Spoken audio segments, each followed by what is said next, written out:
Hello, hello. Yet another daily stream. Dude, Twitch is telling me I have 35% off gifted subs on my own stream. Actually, wait. This is an absolutely bizarre new feature. Check this out, guys. Twitch gave me a notification the other day that if I want to, instead of using the earnings from Twitch to go to my bank, if I want to, I can say, dude, they sell it like this. They say, ooh, save on the transfer fee and gift subs directly with your balance. It's like, bro, what is going on here? What is this? Very unusual. Not really sure what they're going for there, but it is what it is. Oh, that reminds me, actually, I need to burn all of my Twitch discounts because I have a couple of like discount tokens left over. I need to spend those. We got to get going on that.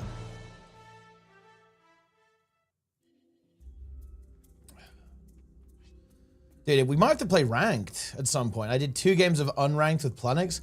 Look at this, guys. Okay, 90% win rate instantly. And I don't know what happened in the first season of playing, but it was really weird. But now that I'm in the second season of playing, my rating actually makes a little bit more sense. We're currently actually ranked 39 on the leaderboard. Love that.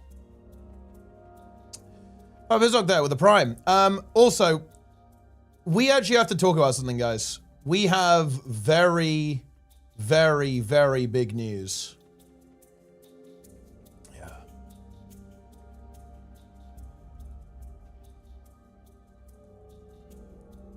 And I'm going to be leaking that big news. Awesomeness, I think you're going to like this. It is time for the graveyard review in Guild Wars 1 HC. And I feel like we have to open with this. This is, I think, one of the most brutal deaths that we've seen so far. Maybe the most brutal death. Actually, let's take a look, guys. Let's take a look. We actually have Darren's here. Mesrin's HC doing duo char runs here to level up, about level 15 and a third. Let's take a look, guys. So we pull this pack of char. Going down, it's no big deal. It's absolutely no problem, guys. These char get destroyed, obviously. Not a big problem. Second pack of char. Ranger taking some damage. Darren's on full HP. The char start to focus Darren's a bit. But again, this is really no problem.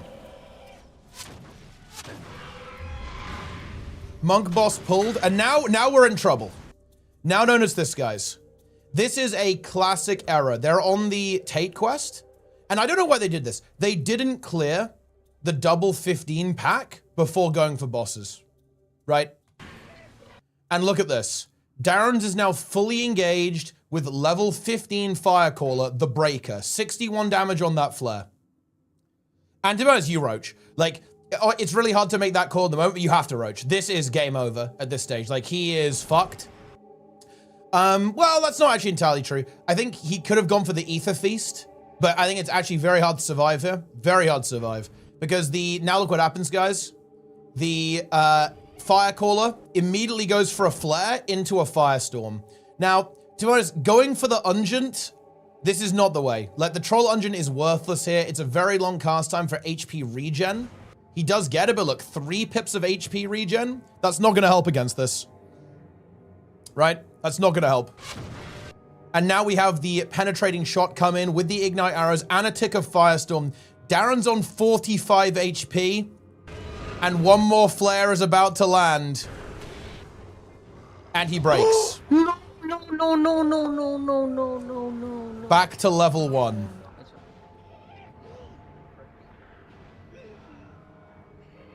Yeah. Oh my god, I knew we had to fucking kill the fucking things on the back. Ah, I knew it. GG. Look how brutal that is. This is such a brutal death. 41 health, 43 health. Look at the flare. Look at the flare, guys. Look at it. The flare lands, and it connects.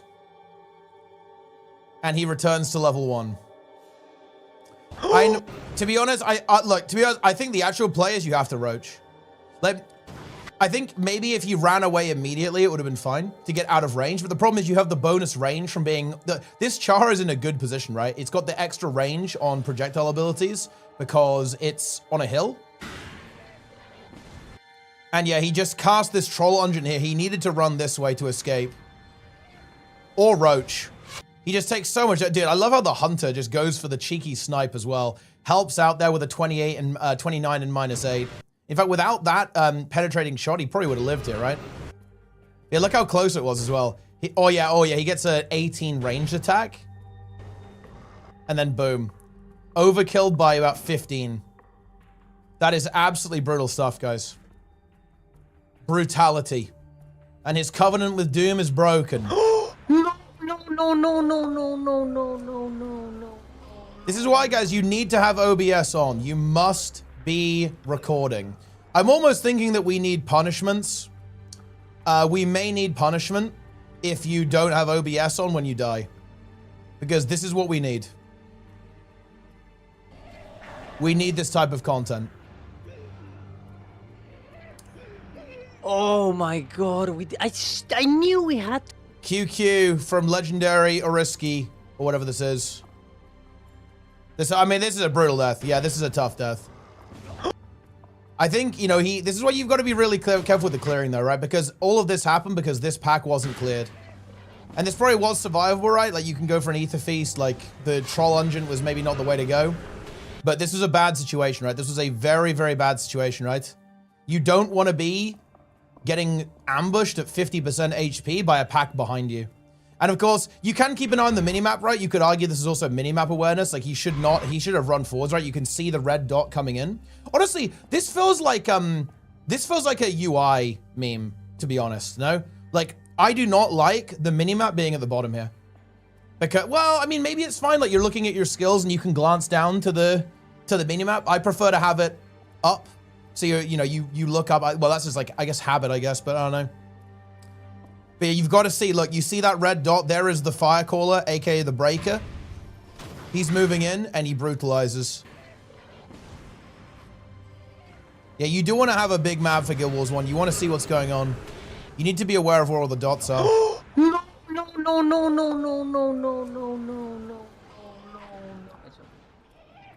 Yeah, that's messed up, to be honest, guys. That is really tough.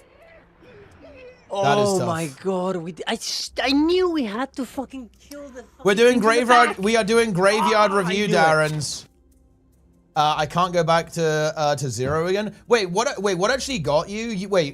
What you got you, Nike? It was Gate of Madness, right? Gate of Madness Torment Clause.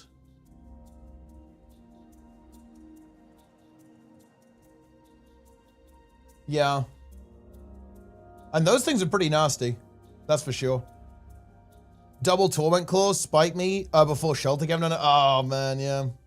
Yeah, that is not good. I mean, they hit insanely hard, right? Like the Torment Claws. So you have to be really careful of those.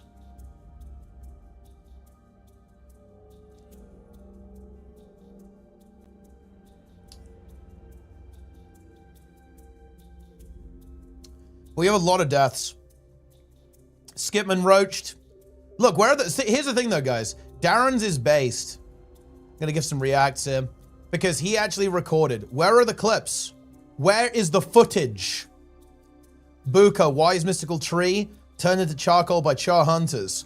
Skipman Roach, level 13. Dude, I honestly cannot look, I genuinely cannot believe, guys, that people play so reckless at a high level. Right? Like, I'm gonna be real, guys.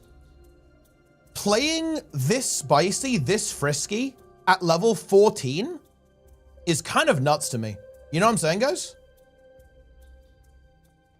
Because level 14's kind of deep, right? Like, 14 is not nothing. You don't get back there immediately. Same with level 13. This is, like, very non-trivial. Level 7, sure, I get it. It doesn't take that long to get that. But, like, level 14, level 15, these are not irrelevant deaths. I would play safe. I would be playing big safe here, guys. Did Freezy the first time? What a wild boss. Dude, Freezy is high tier. I like Freezy. I was playing save, the Pogue didn't want to play save. You have to be the enforcer, Darrens. You have to be the enforcer, bro. This kind of shit is how you always wipe. Like, not FCing, not clearing that double. That's insane. Right, listen, bro. Let me get you the map. Look, this is the reality, bro. You do this every time, no exceptions. Boom, boom, boom, boom, boom. This is what I did. I did the exact same route every time for like 200 runs. And that is what you do. You get this guy, you get this guy, you get this guy, you get this guy. You never deviate from the path.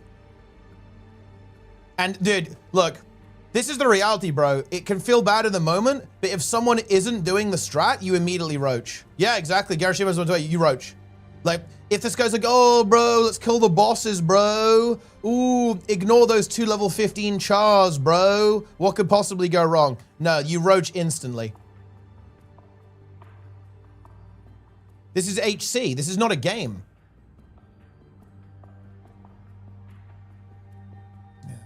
I waited for 3 hours for them to play. Well, to be honest, soloing is not too bad, so you can definitely go for that. I guess especially as Mesmer Primer, actually. You can just own stuff with empathy and backfire. With the imp. Is roaching considered a death? No, roaching is legal. You might face social consequences, but roaching, it is almost encouraged because it's funny.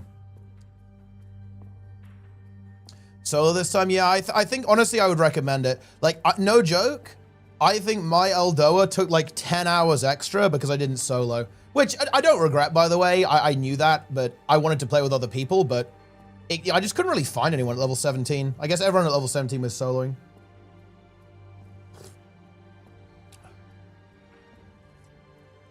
But I do like to play with other people.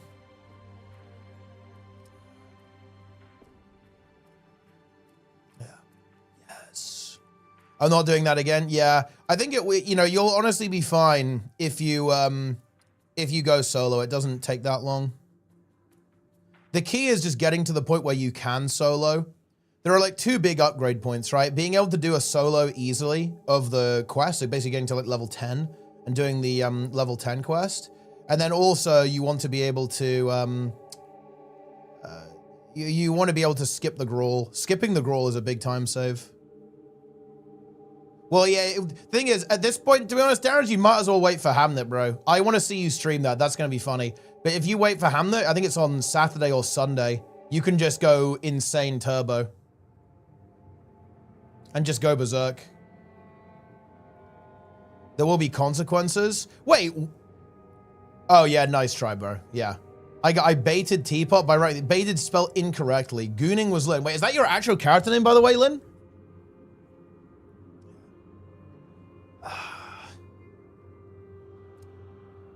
Gooning was Lynn.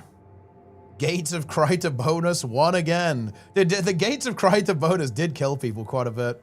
Dude, I'm honestly hyped. I can't wait to get into the game. I want to get Nightfall done, though. Like, Nightfall scares me. I just want to get through the Desolation and just, like, never go there ever again. I will never interact with the Desolation ever again. I never play HC because, quick decision making that's required in situations. You like the quick decision making. I feel like I can only learn it by dying stupidly a bunch of times. I actually don't, I don't entirely agree with that, actually. I think you can learn that type of decision making by playing normally. In fact, I think actually you don't even necessarily have to learn the decision making in the same game. For example, I would say that okay, I've played hardcore in a couple of games, and they're games that I'm not really particularly proficient at, right? Like, I've played it in Classic WoW and Guild Wars 1. I'm not like a really big sweat in, I'm a bit of a sweat in Classic, I'll admit that, but in Guild Wars 1, I am not a good Guild Wars 1 player. I would make no pretense towards that by any stretch of the imagination. But I think I kind of muddle on through it because I'm pretty good at, you know, understanding what I need to do and trying to figure out what buttons are the right ones to press and like understanding the situation that I'm in. So even though I'm certainly I'm not the best player in the universe. I think I do okay because I have a lot of experience with playing video games and playing MMOs, and I can apply that knowledge across. Come EB, okay, come EB. What sword skills are good to press as Necro in PvE? It depends on the game mode. They're actually all really good. Yeah, you said PvE. In PvE, I'm pretty sure it's just offhand that's good. I think main hand is okay as well, but I think it's mostly like Gormandize that's good. And the 5th skill as well, whatever it's called. If you're allowing quick reaction, you'll fail eventually. Well, yes, but also no. If you don't plan, you will increase your chances of dying, but you need to be able to react as well, because sometimes you're going to make a plan and that plan is not going to go well, and you're going to need to respond to a situation that you aren't expecting. So you actually need both. You need excellent planning to minimize the chance of chaos, to minimize the chance of something unexpected happening, but you also still need to be able to make decisions and react when something goes wrong, because it will.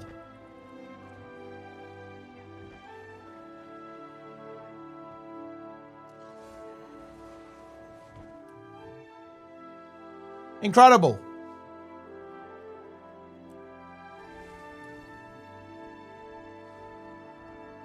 AD spam, yeah, you can dodge the projectiles too. It's a little bit weird to do it at on an awkward angle like that, but yeah, you can wiggle around and try to dodge the projectiles.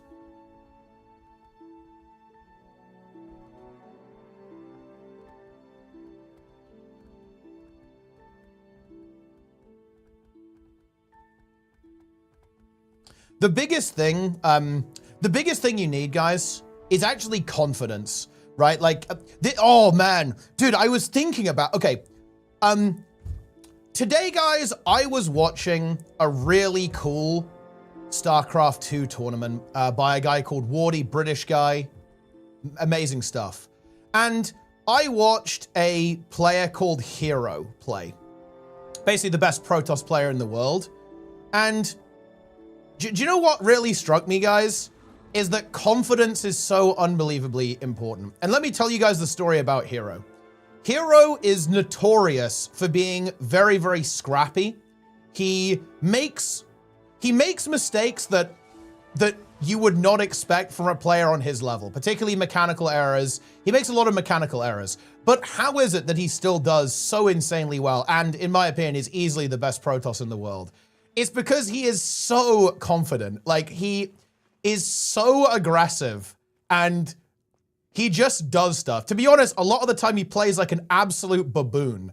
But it works. It works. Why does it work? It works because he doesn't second guess himself. He just fucking goes in. And sometimes it does blow up in his face. Like, that is 100% the case, but a lot of the time it doesn't. Yeah, like the key to winning, a lot of it is confidence, guys. You have to believe. Yeah. Is a bit of a stretch? I wouldn't say so, okay? I like, you know, the amount of times I've seen like Zerglings just run into his base when there's like a million units that could have been blocking it is insane. Like, I mean, obviously, when I say a lot of mechanical mistakes, we're talking for a player of his skill level, right? He makes a lot more mechanical errors than I think you would expect for someone on that level, right? Like, there's just no shot you'd expect, Clem or Cyril to make the type of mechanical mistakes he makes. But obviously, he's insane, right? Like, compared to the likes of you and I, obviously, he is very, very good. Yeah. Incredible. Winning the game and surrendering to a hallucination army. That is true, actually. Never give up, my friends. Yeah, when it comes to hardcore, you need to have big awareness. You need to know. You must know what is going on.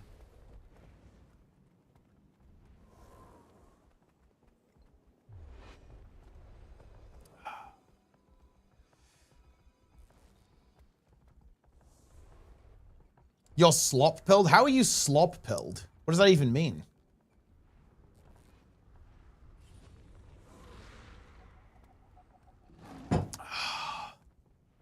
Roam squad. Wait, as Roam because you guys need me to do Roam squads.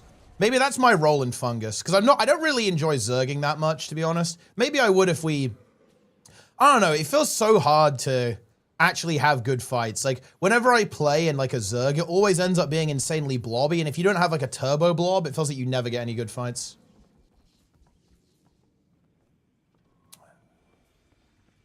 Roam like 2 hours? Well, look, it disbanded. Like, you know, if you're not doing like 10-hour Roam sessions, are you guys casuals or what? I will only do Guild Wars 2 slop from now on. Nico made us disband.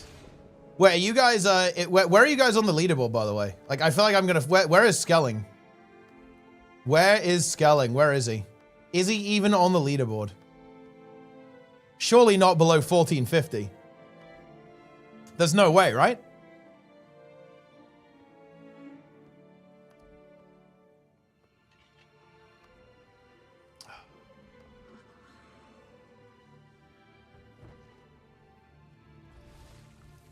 Got 41 games. Okay, okay.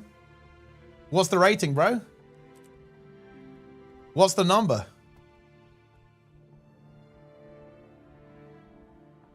Roach Gate of Madness? Dude, they think 1503? Ooh, bro. So you are in plat, but dude, you're literally 40 rating behind me. How does that feel? You've played 40 games, like you're fully warmed up, and you're playing Luminary? And you're 40 rating behind me? That's crazy. Probably duo queue as well? Ooh. Meanwhile, I'm solo queue, playing Ritualist.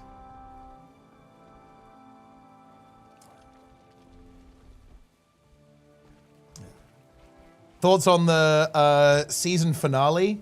PvP? Oh, yeah, okay. Well, I won't do, yeah, I realize what we're going for here. I will not do, we will not do Pluribus spoilers. Because I actually happen to know Darren's hasn't seen it.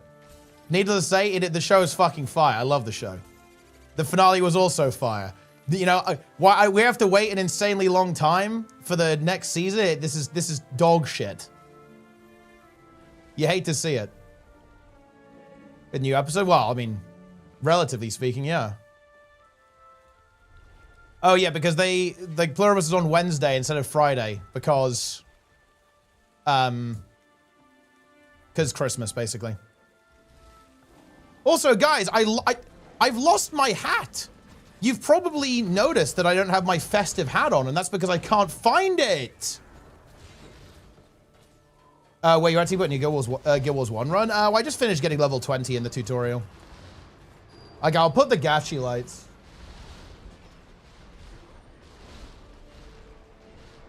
The Gachi lights are back.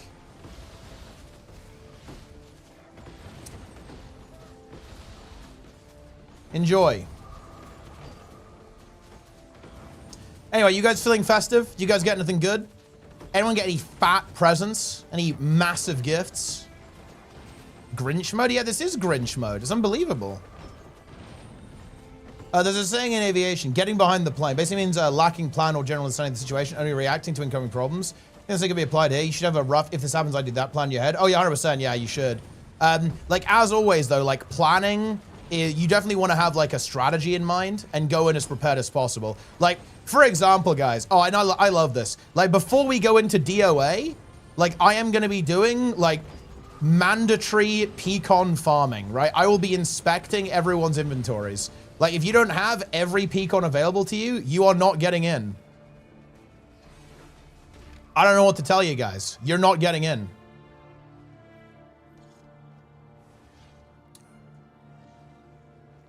We will have consets. We will have every consumable in the game. Go over the plan for DOA, the strat. I mean, to be honest, like, yeah, everyone just needs to learn the positions, right? You need to know where the mobs are going to spawn, which mobs to focus, and then where you're going to fight the mobs. Like, for example, Foundry, Foundry in particular, like, you need to understand, like, how the patrols work there. The thing is, at least in DOA normal mode, we should have so much damage that we're going to have some leeway. Because honestly, if you can kill stuff quick, a lot of your problems tend to go away in Guild Wars 2. I feel like a lot of the issues that you run into in elite areas when you're trying to clear them with heroes is that your DPS isn't that high. But if you have like 8-player DPS or like 8 players absolutely blasting, stuff's going to die pretty quick. Yeah. Obviously, yeah. Everyone needs to have Lightbringer. We will do like Lightbringer farming. You definitely want to have the bonus, right? Because you get like a big damage modifier against them, and obviously damage reduction too, which is very good. Drake kebabs, dude. I'm thinking about it. I honestly might force Bill to do the Drake kebabs. Maybe I do. Maybe I say, yeah, you are gonna have Drake kebabs. Don't think I wouldn't do that, bro. Don't think I wouldn't do it.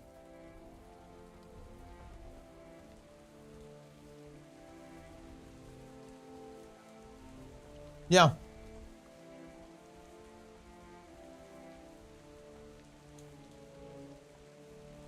Drake farm is breaked here. Dude, look at this kebab. This is +5 armor. Are you really gonna pass up on +5 armor, bro? Because of these Drake kebabs? That could save your life. You're gonna wait, you're actually gonna pass up on the Drake kebabs? That's a mistake. That is a big mistake, my brother. You want the Drake kebabs. And look, okay, let's think about this. Okay, for a run, to do like a run of DOA, how many kebabs are you gonna need? Maybe it takes you, playing insanely safe, maybe it takes you 2 hours. You need 4 kebabs. Maybe 5 or 6 for safety.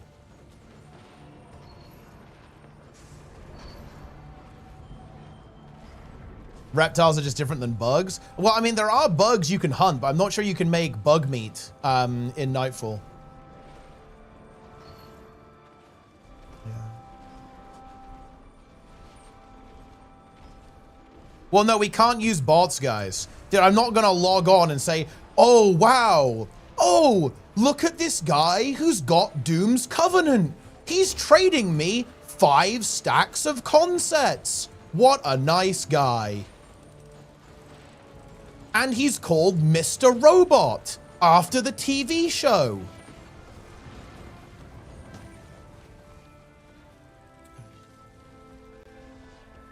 Who could have seen this coming? I know, obviously, guys, yeah, Guild Wars 1 is, like, infested with bots. Like, everyone knows this. But we're not bots. I am not a bot. We're gonna have to farm our consets the old-fashioned way, guys. Which, you know, it's honestly pretty painful. Guys, you can't RMT. There's no RMT.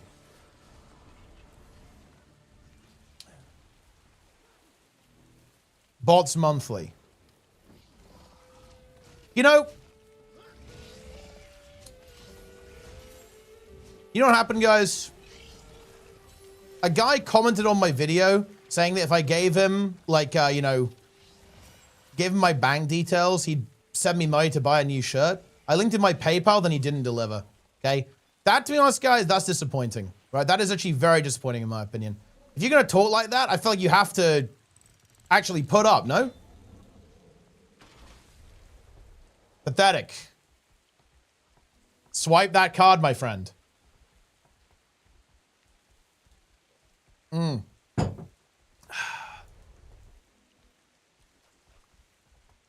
Well, we're under attack.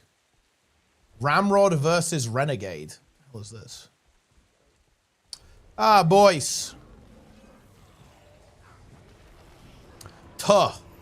Merry Tuhmas. What's this guy doing? He's dead.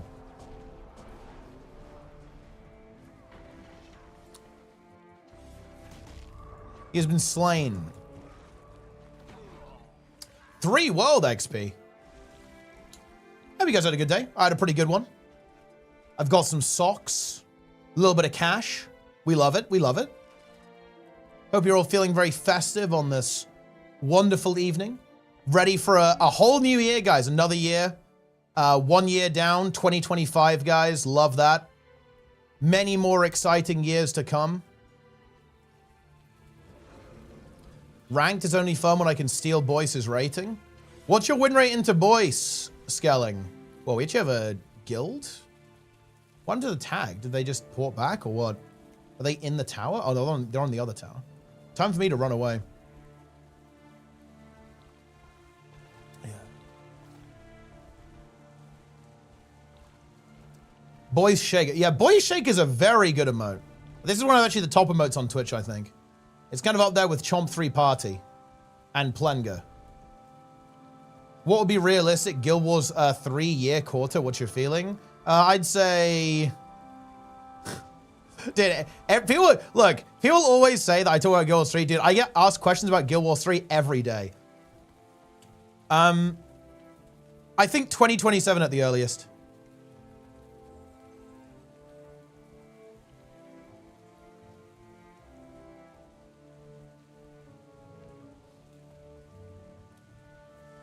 See if the changes made it better, but Razagath feels like, ha, I'm evil because I'm evil. All Christians at times are cringe. It must be scoured from Azeroth. It's actually a lot more deep than that, and you'll run into that from this in the story very soon. Actually, this is actually the story there is actually rather interesting, Cheeky Monk. Basically, it turns out that the Titans infused the dragons with order against their will, or rather without their express permission to do that. Because they viewed themselves as kind of like the custodians of life, so they can basically do whatever they want. But it's actually a rather interesting story because it's like, whoa, that is actually kind of suspect. Like, Razagath actually has a pretty major point. Like, this is what you learn through Dragonflight, is that the primals have a point. Quite a big point as well, actually.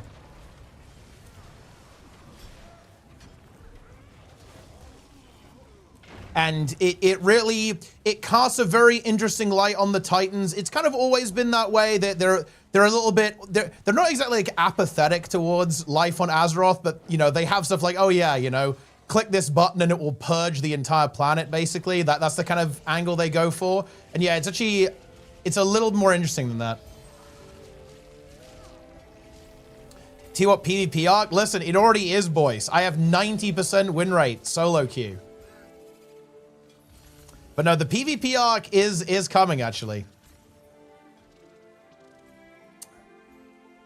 I have, yeah, we got 9, I did. And by the way, okay, the only reason I lost that 10th game was because I was like, surely I can play support this game. Because I was like, oh, okay, no, this is a ritualist game. Oh, no, this is a ritualist game. Oh, this is a ritualist game. And then I had like a drop of copium. Like, okay, surely I can play support. And it was a bad decision.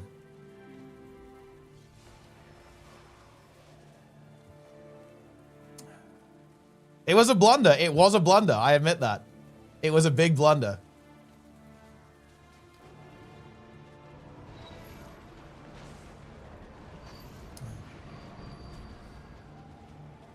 $10 games equals PvP arc.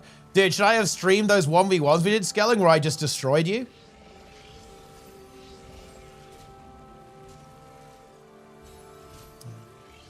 In the middle of the fight, you just ran off. True, actually, yeah.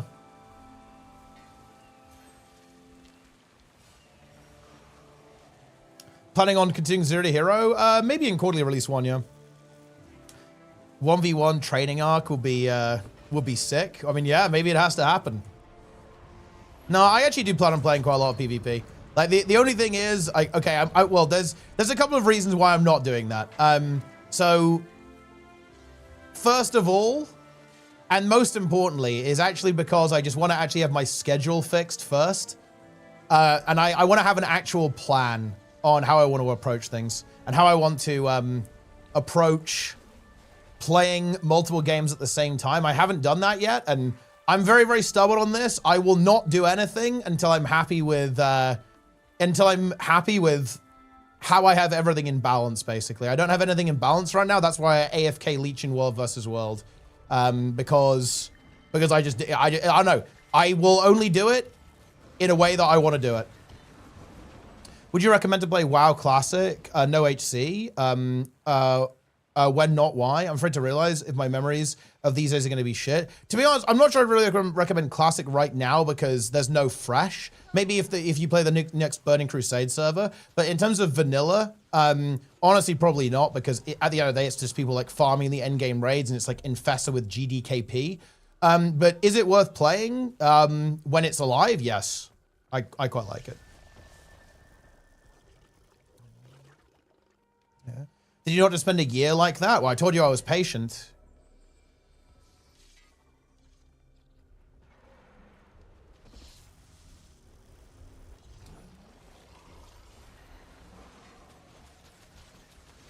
I'm kind of done with HC. Yeah, we need to wait for Darren's and Roy to catch up a little bit, then we can really get to work.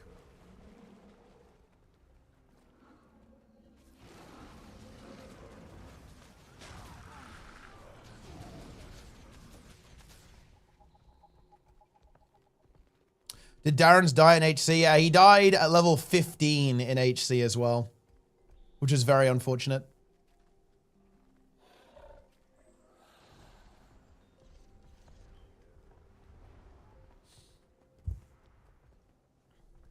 The original cinematic for World of Warcraft is going to be how the Titans ordered Azeroth and the Cosmos.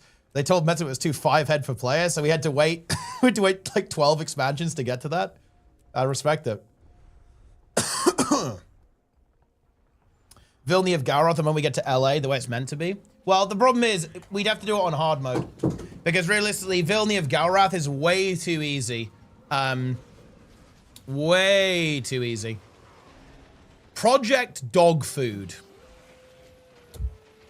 But we are going to have to do that quest on hard mode, though. We will return to it on hard mode. Are we going to fight something or what?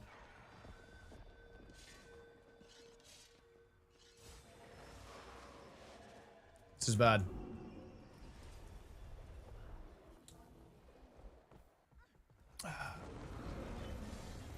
Teapot queues on DJ now as it gets plat. Teapot queues on normal as it gets silver. Well, shouldn't it be the other way around, though? Because like when I queue on DJ now, you get like fucking cooked ass games.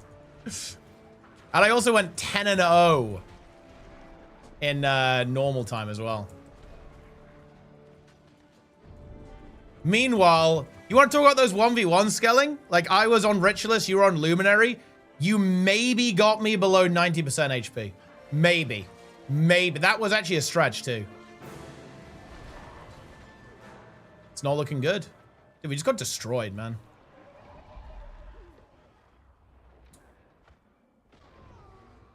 You hate to see it. Did Nike break? Apparently Nike is broken. Yeah, he broke to losing a pretty deep character. Darren's is not broken. He's going again.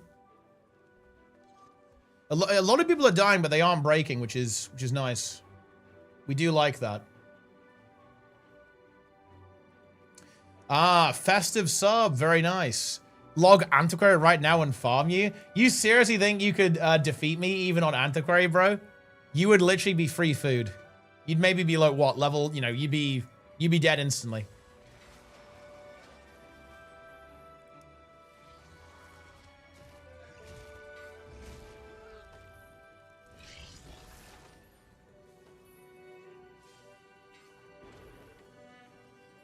Skelling is noob. Let's get exclamation mark Skelling. Let's get that clip playing. Let's take a look at it. I alt F4'd and at 50% and still died. I thought it's safer that way. No, alt F4 does not work. You need to actually port out. Alt F4 won't cut it because that's the same as DCing. If you DC, you're just going to idle in the game for a bit. Merry Christmas. Merry Christmas indeed, Bendelat. We love it.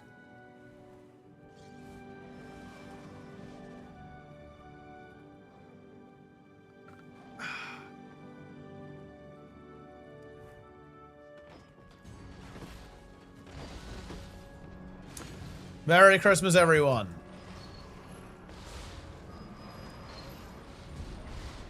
Started an HC Paragon. Nice.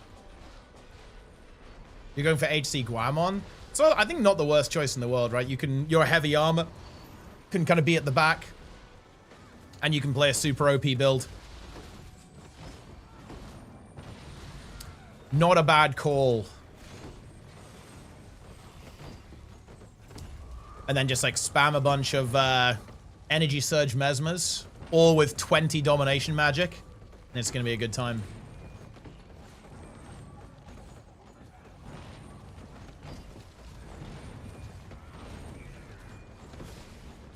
Petition to nerf all specs by 20k DPS.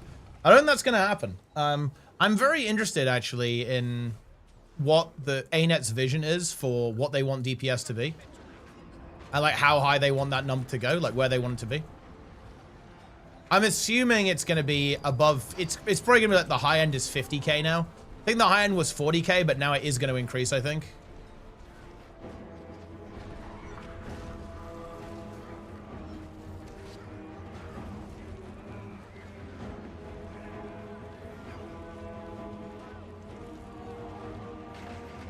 $100k DPS, Guild Wars 3 releases instantly. What? How is this the same thing as how is this the same thing as Inception, Nike? This is not even close.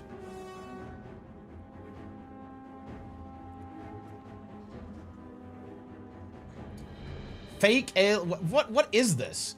Fake aliens abduct women from Earth to impregnate them. When actual aliens watch the show, they decide it's an excellent idea. So it's like some fourth wall breaking stuff. What even is this?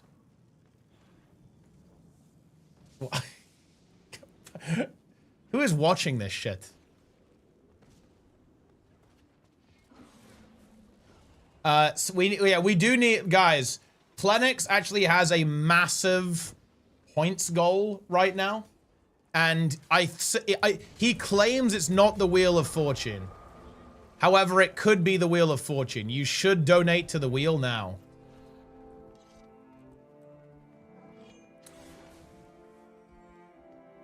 Dude, imagine if they announced Guild Wars 3 next year.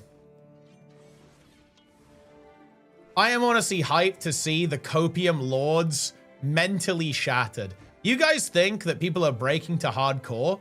It is nothing, right? Like, it is nothing compared to the psychic damage that Guild Wars 3 will inflict. It's coming. If ArenaNet announces Guild Wars 3, I'll go out of my way to rage bait Guild Wars 1 and Guild Wars 2 players. I think that will just be redundant. Yo, MM. 10 gifted subs. I love to see it. I appreciate that. Hype train isn't coming, by the way, guys. Guild MM taking advantage of that 35% discount on gifted subs.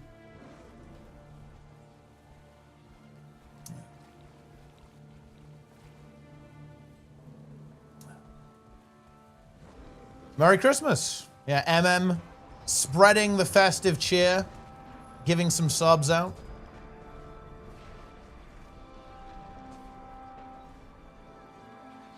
In 2026, Guild Wars 2 expected to be better than 2025. I think it should be a pretty good year, yeah. I think the first two quarterly updates are fairly light on content. I think the second one is perhaps slightly more worrisome than the first, because the first is hopefully going to get carried by raid quick play pretty aggressively. It's a lot of new content for players who haven't, haven't tried raids before. The second one's a little bit spooky in terms of quarterly releases. There's not a lot there. It's just story with map. That's it. So if the map doesn't really have a proper meta event on it, that's going to be a quiet one. But the third update, the third quarterly release is pretty juicy, so I feel like it should go out pretty well at the very least. This is potentially a problem. Oh, SD, yeah, nice. We have literally no counterplay against this.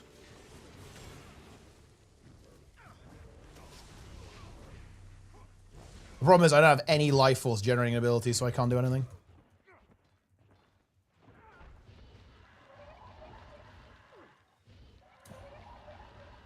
Hope the first mode's just a hub?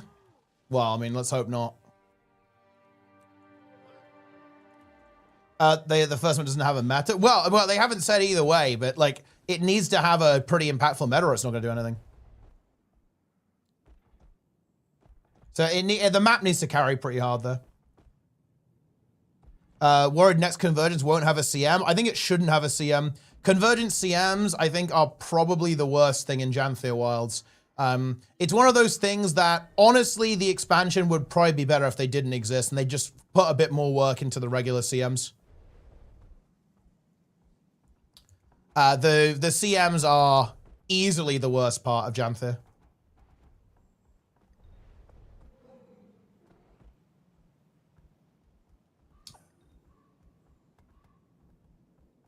Merry Christmas, Lord Fitnam.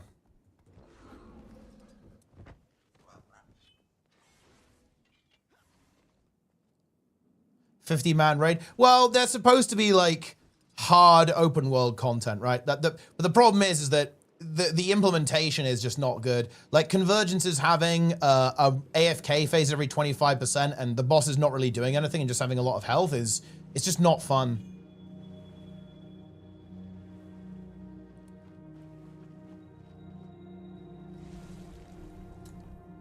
It's not ideal.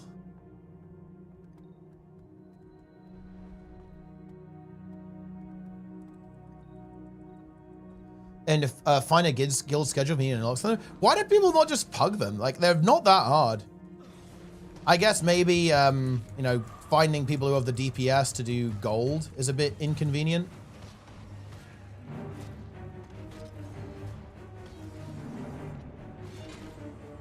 Pugging 50 players is near impossible. LFG is the Convergence breaker. Look, what happened to the, like, you know, what happened to the record player numbers, Delta? Okay, pugging 50 players is impossible, record-breaking numbers.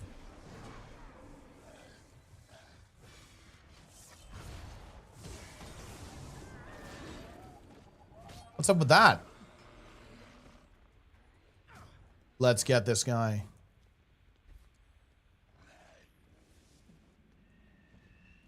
Who will not go to the correct islands in Soto? They will not read the squad message.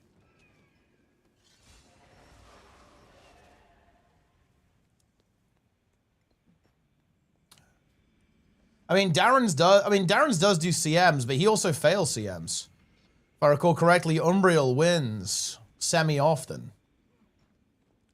Umbriel the Breaker. Total account numbers as active players. Yeah, that is, to be honest, it's a little bit scuffed marketing, right? Like 20 million players and like that's the number of accounts that have been made. It's like, bro, come on. Come on. I think it gives you some idea of the scope of the game, which is rather interesting. Like when was WoW advertising 100 million? I think that's like an interesting number. Wow. So that's crazy. So here's a bit of context, right? Like the number for Guild Wars 2 that's going out right now is 20 million, right? So World of Warcraft had 100 million WoW lifetime accounts in 2014. That's insane. I wonder if there's a number now. Let's see if we can actually find a number. WoW total accounts.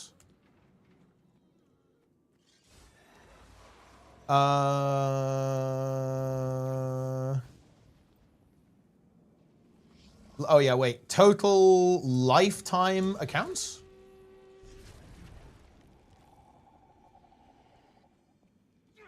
Actually, maybe Wikipedia has it. Any Wikipedias?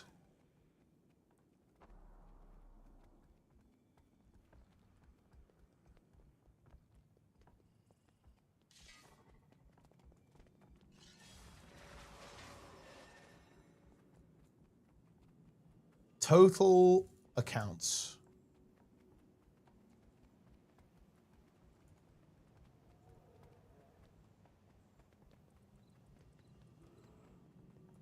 I have no idea.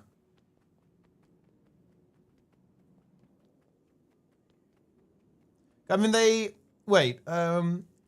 said, they like soft revealed they have 9 million subs, which is quite a lot.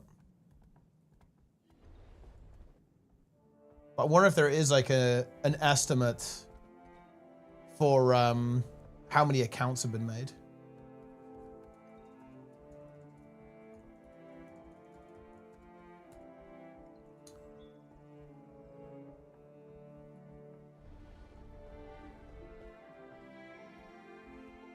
The release in 2020, one of those only 51 million people played a Blizzard game this year. Wow, it's a lot of people.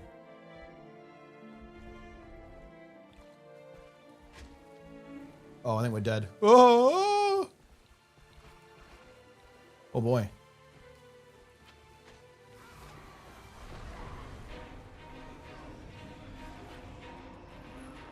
Maybe some copium here? He's too fast. As we can get out of combat, we're very done for here. Ah! Vital Sign 64, thanks to the Prime.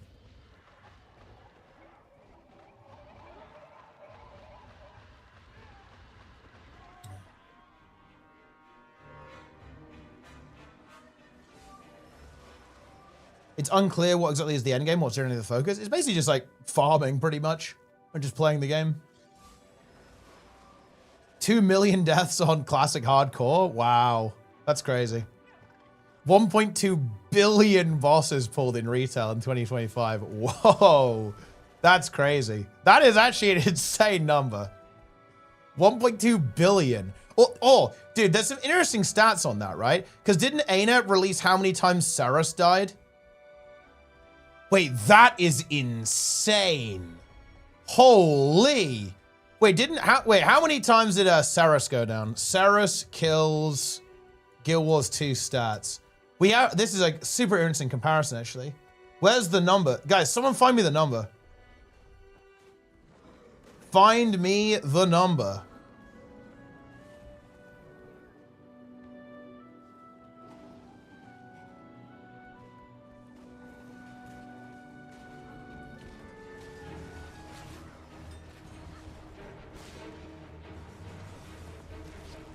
It's in a video? Yeah, I know. There was like a stats thing that ArenaNet released. I thought it was around 100K or something. Is Guild Wars 2 worth playing as a new player? I'd say so, yeah. Population good or declining? Like right now the population, yeah, the recent expansion has brought a lot of people into the game. The game is doing well right now. Give me a number. 180K? Yeah, I'm just wondering if anyone can find it. I'm too lazy to try and find it. Is there really any chance of any MMORPG ever passing WoW? It's possible, but I think it is honestly pretty unlikely.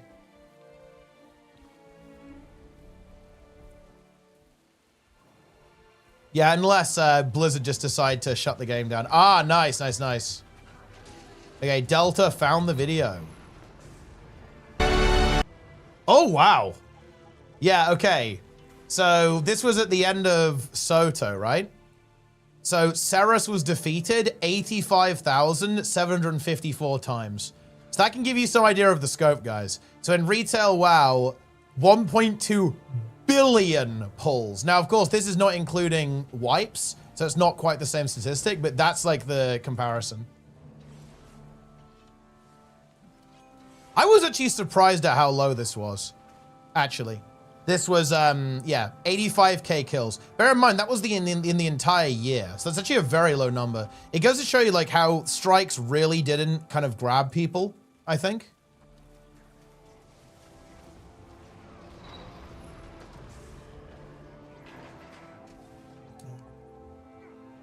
I love Guild Wars 2. I mean, who doesn't? Jacko Steel Tier 1. Ah, no worries. I like that emote. That's good.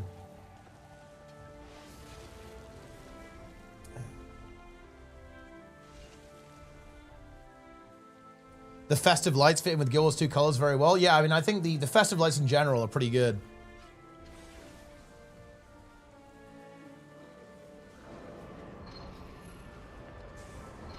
Haha reindeer? I mean, some people probably have haha reindeer.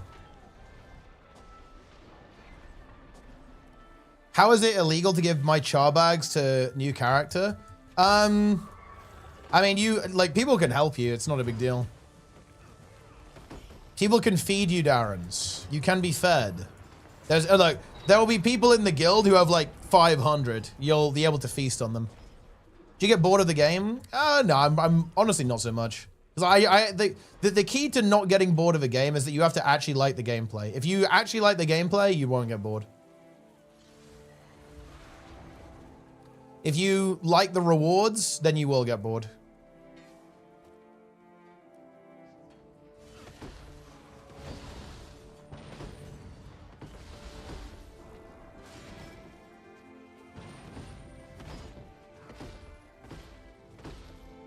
What are you farming for? Oh, honestly, nothing. I'm just basically idling.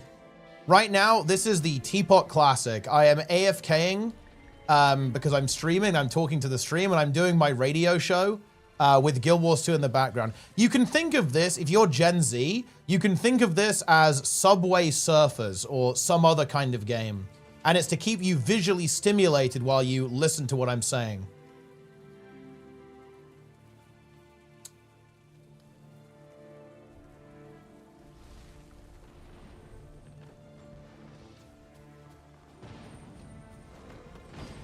Top 10 Guild Wars 2 moments in 2025. Number 1 is Bavanisos. That is a very brutal meme.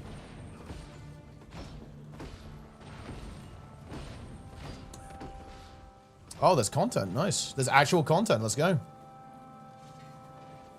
I really should make a roaming build in this guy, to be honest, because like this build is dog shit.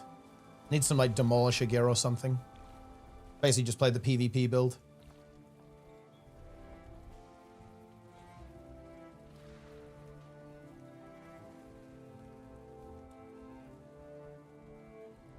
Doing a normal char pull and precinct lost my doom mark. Time to go back to level 1. Wait, what level were you?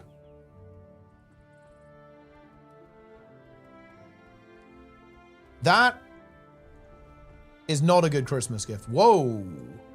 That's actually a lot of greens. Wait, no way. You were not level 19. You have to post the screenshots if you were level 19. You bear the mark. Well, you don't anymore. You must post information.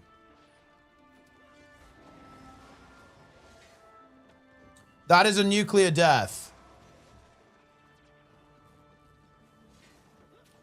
He bore the mark, but no longer. What build do you like most for each profession? Probably, I don't know.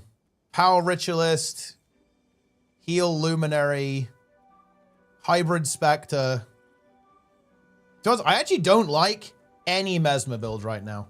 Like, support Chrono. Don't tell Jester I said this, but honestly, support Chrono is 1 billion times less fun than it used to be. Yeah, no Mesmer build I like right now.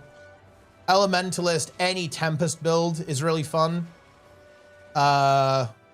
Ranger. To us, I'm not the biggest fan of a lot of Ranger builds right now. I think Druid is pretty good, and Soul Beast. Actually, no, Untamed. Untamed is good.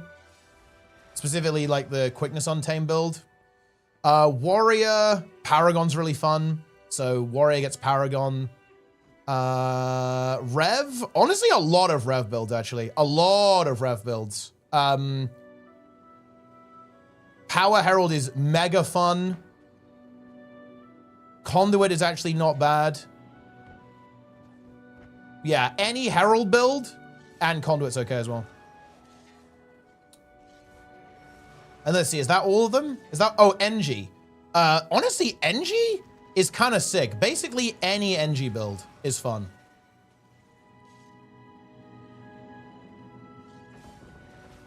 Especially Hollowsmith and Amalgam, though.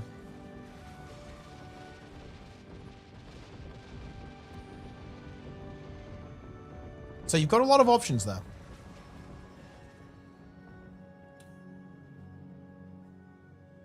Is there a Celestial Forbidden one for Ritualist? Power so good that you don't real. No, yeah, you can also just play full. You can just play full DPS, or play Zealot if you want to play a fun meme build.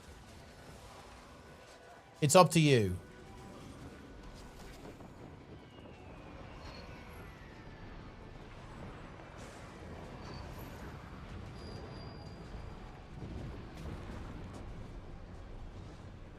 Rifle, oh, that was a classic build. Oh no, yeah, like Chrono. I don't know, like I don't like support Mesmer builds right now. They do not feel fun to me. I don't know what to tell you. Like they just don't feel fun. I don't really like any of the DPS builds either. Some people like Vert, but I don't know. I don't really like Vert. Like Vert to me is, I'm just not that about it. It's all right, I guess, but I don't know.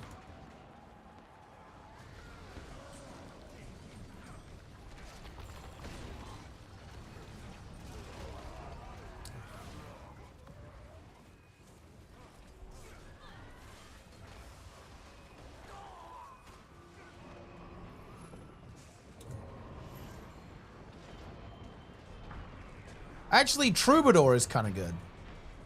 I was thinking in Chronomancer, but Troubadour is actually decently hype. I think it's the most fun Mesmer spec.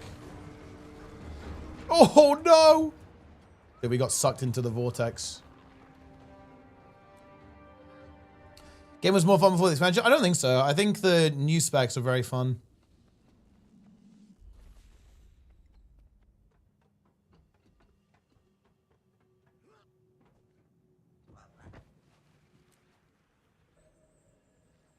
I almost broke to the fact that we could get another Bavanisos though. Just the mention of it, I'm traumatized. I mean, it could happen. Like we're all assuming that the quarterly updates for VOE will be good. That's, well, given past expansions, that's not necessarily a safe assumption.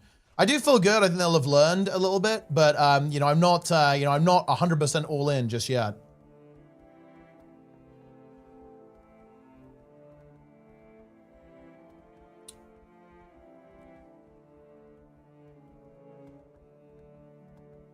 The thing that kind of stresses me out a little bit is that why have we not had a polish patch on VOE so far?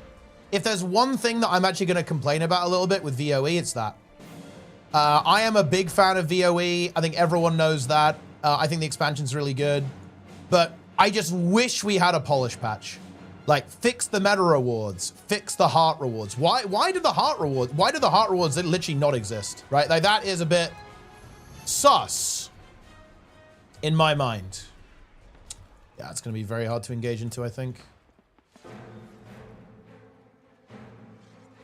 Whoa. I grind the Living World Sky Scale before starting EOD. The troll maybe want to start a new character. Any suggestions? Current class Dragon Hunter Willbender. Necromancer. Play Reaper. Go, log in.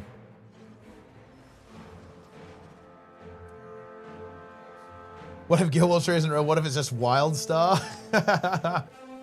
Dude, I never played Wildstars. That would be hype. Maybe I'll play on the private server thing.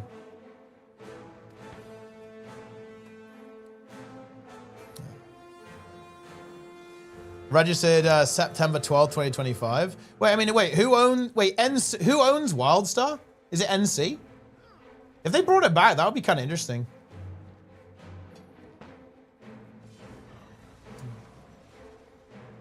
Oh, so yeah, honestly, that would be pretty sick. I mean, it wouldn't be ArenaNet developing it, obviously, but it would be pretty cool if they actually brought it back, because it's a game that I never played. And dude, I could finally have an opinion on it, because everyone always raves about it. They say, oh yeah, Wildstar, bro. Oh, it was the best game ever made, bro. Oh, it was so good. So we could finally actually evaluate that. Planix with the raid. Yo, Merry Christmas, Planix. Plan my gar, and also bring back the wheel.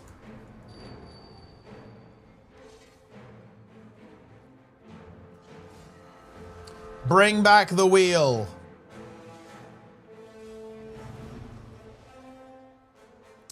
Listen, that is my the only Christmas present I want is the wheel, Planix.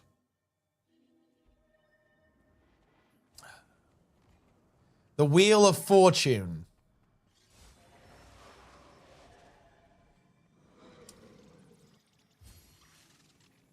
It was the merger of WoW and Guild Wars 2. Never played retail WoW, by the way. That's cool.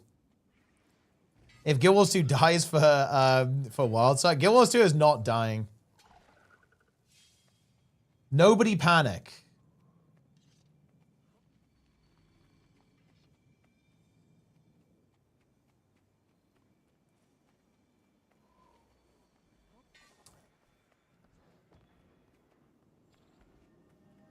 Make me game director of WildStar. Well, and as I understand it, like one of the things they messed up with WildStar was like server management was a really big problem. And also they thought that 40-man raids that were actually hard was a good idea. You know what? I respect that. Like that is some sweet summer child meme right there. Player count seems low, 6 to 10K for Guild Wars 2. It's only on Steam though. It's gonna be quite a bit more in the like outside of Steam. I think Steam is very significant though, but I'd expect like at the very least that to be doubled outside of Steam.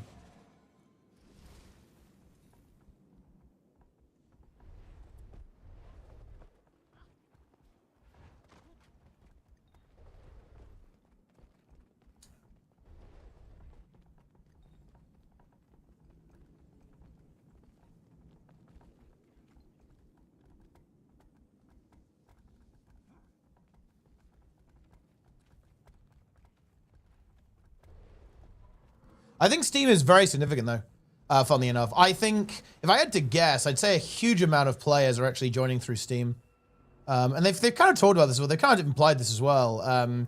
Like that like Steam was a really big deal for them, right? Like it was a really big deal. Like even in the recent wrap up, right? They said, oh yeah, Steam was like a really high watermark. It's so interesting. You know what's interesting? They said that the player counts, they hadn't seen this many players coming into the game since Steam, which is interesting actually, because that implies that Steam actually brought more players to the game than VOE, which is rather interesting, I think. Just goes to show you like how big a deal it is to be on that marketplace, to be on Steam.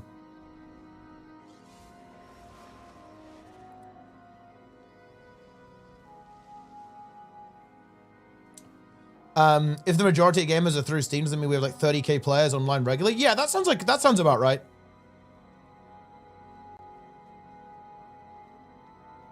I would say that it's definitely not unrealistic to assume that Guild Wars 2 has, you know, 20K, 30K concurrents.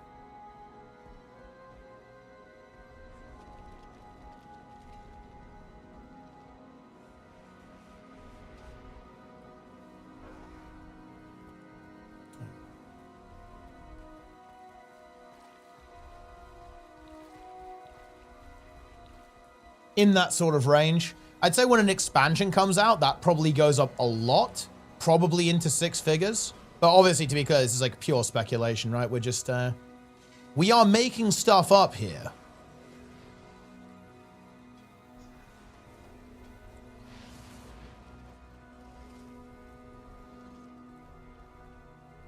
Vast majority on Sunlight. I wouldn't say vast majority, actually. Guild Wars 2 is very new player oriented.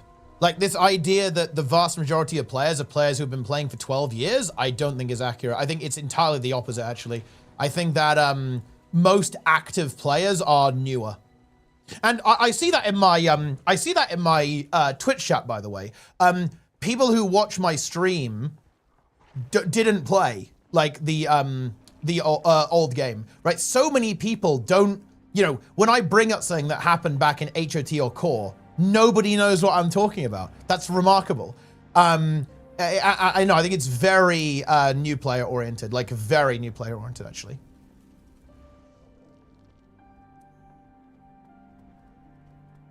Shout out to YouTube, by the way, guys.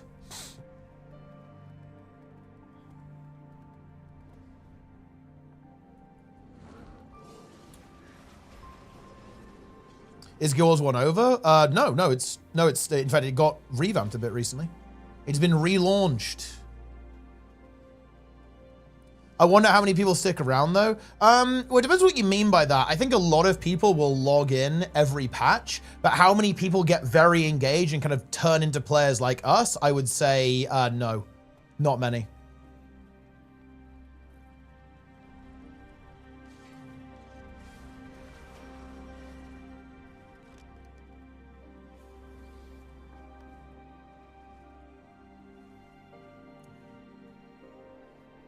I'm clearly weird. Yeah, you are. You're one of the weird ones like us. Guild Wars 1 got a revamp? Well, I mean, it got a relaunch. Not really a revamp, but they added official hardcore. So they're actually adding stuff, which is cool.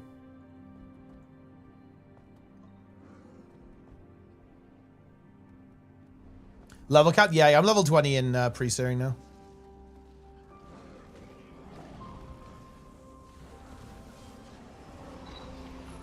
Boom.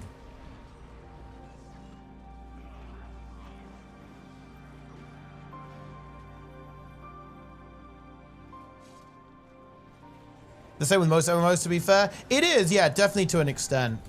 I think Guild Wars 2 is a bit of an outlier, though, because I think it really doesn't retain super well.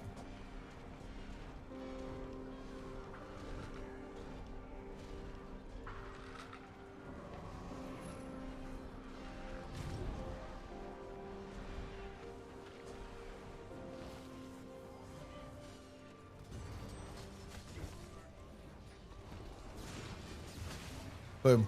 Solid HC class combo for Guild Wars 1. It doesn't. The combo doesn't really matter that much. Just, you know, the primary, I would say. Any kind of like range DPS is probably really good. Because that means you can be in the slightly safer and not die. So, you know, I'd say something like Mesmer is probably pretty good. Paragon is probably pretty good as well. That sort of thing. I have just one share of NCSoft. I'll gift you 1,000 subs in 10 years when I'm rich. Look, I love to hear that. That's, you know, I'm waiting on that. I'm waiting for my dividend, indirect dividend. Ethan on prop. Well, that is true actually, yeah, because you just you turbo heal yourself all the time.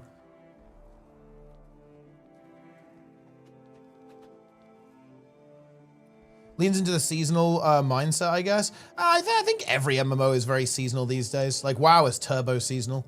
I think I think a lot of people who play WoW are very much in the mindset of, you know, you pay for like 3 months, then unsub for a bit, then come back. Did they announce an expansion for 2026? There has not been an expansion announced for 2026.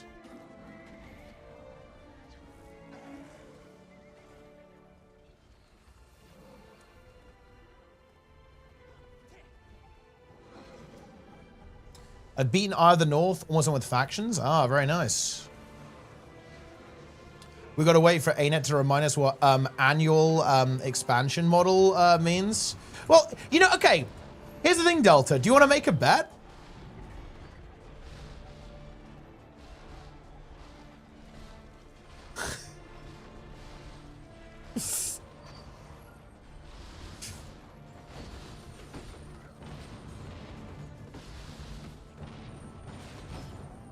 I'm a gambling man. Okay, how much? Because the thing is, like, it should be easy to take my money, right?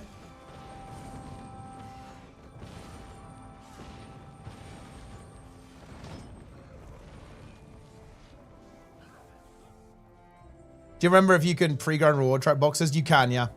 Yep. That's one of the things. It's one of the things that I'm kind of passively doing now.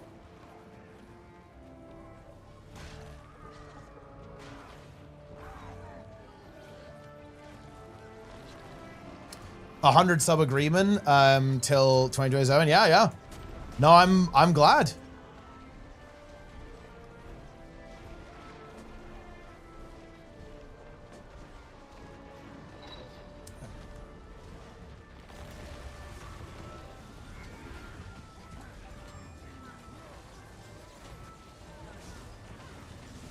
I found out if they route with this was the second X pack in our annual model. It's still got the third. And then they drop the model again. I mean, I don't disagree. It will be wacky, although it wouldn't be that wacky. Like, they're done 3 on the new model, and they use it as a filler until the new game, basically, and then basically like changed again. Wouldn't be that wacky. I find it wackier that we're on an annual expansion model, and they know that there's rumors about the future of the game, and they didn't even have a one-liner that we're working on the next expansion. Not even saying the year, by the way. Not even saying it's coming in 2026. Not just saying we are working on we're like hard at work on another expansion. Also, David NP, thanks for the big gamer sub on YouTube. I appreciate it. Delaying the X-Pack 2 to 3 months so it skips the year. Do you think they're actually going to cut it? And I do like the idea of them actually delaying. It clearly worked for them. With VOE, it gave them the time they needed to cook the elite specs and polish it up. So I actually think the delay was really good, actually. But what are they going to do? I have no idea. I have no idea what they're going to do. Because, well, I mean, the thing is, we have to find out. We have to find out, right? YouTube member hype. YouTube member hype. Is it possible they got 3 experts greenlit by NC waiting for expert greenlit? No, that's literally impossible. Because we know that they were developing VOE or starting to move in that direction just after Soto released. So their development timeline works in years, not months. Might want to delay that further. Yeah, but that doesn't change anything though, does it? Like, why wouldn't they say, we are working hard on the next expansion? Your technical did no expansion 26. Yeah, but why are people talking about 2026, right? Like, who said that? Who said they should have specified there is an expansion coming in 2026? No, I didn't say that. Nobody's asking for that. What the ask is why haven't they confirmed that there is an expansion being developed?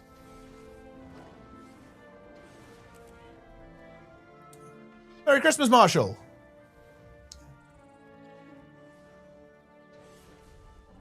See, that's the thing that gets me, Delta, to be honest. That's the puzzler for me. Is that why not do that? It's one line. One line in the blog, right? We are working on another expansion. Because here's the thing, Delta, right? They know, right? It's not like, ooh, we don't know if we're making an expansion after VOE. No, nobody, no, they know, right? Like they know. It's not like they're waiting on confirmation. They obviously know. And in my opinion, I guess the thing that I'm asking for the kind of anti or you know, the doubters, I guess can someone give me a good reason why you wouldn't just put one line and say, we're hard at work at the next expansion for Guild Wars 2? I just don't understand it. I don't get it. I genuinely don't understand. Like, is there can someone give me a single good reason why they wouldn't do that?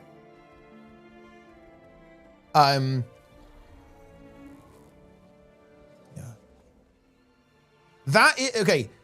The only reason is actually what Niacals has given, which is incompetence. But I don't think that we're in that era anymore. I think ArenaNet is honestly pretty damn decent when it comes to communication, right? At this point, like, we're getting roadmaps that a year into the future, we know exactly what's happening in every single patch. Like, yeah, like they're not memeing. There is the fear of current expat maybe undercut because they move on to the next too early. Is that a real fear though? Like, do people actually think that? Like, don't we well, okay, well, if that's the case, wouldn't people have been like really freaked out by the fact that they already did this with Soto and Janthea Wild? They already confirmed that they do this, right? Yeah, they work many years into the future with their content planning.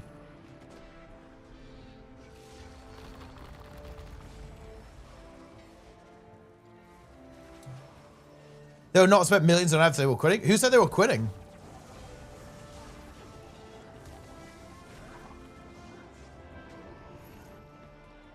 And also, I actually, also, that statement, by the way, is not true.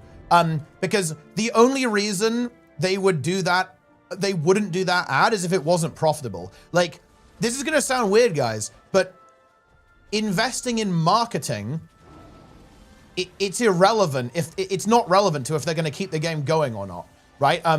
Like, I actually think they will. I think they'd be insanely stupid to shut the game down, which in my opinion, there's a 0% chance of that happening.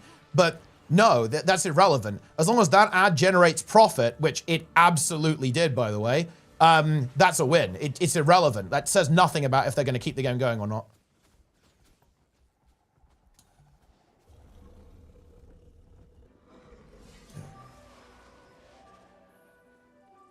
Pull what Blizzard and announce the next 3 as a 3-part story. Yeah, but Blizzard did that pretty early. And yeah, they did that. And by the way, Blizzard did that, and honestly, they don't have to, right? Like, oh, wow. Are you seriously telling me there's gonna be another WoW expansion? No shit. I could never have seen this coming. There's no way, guys. No way.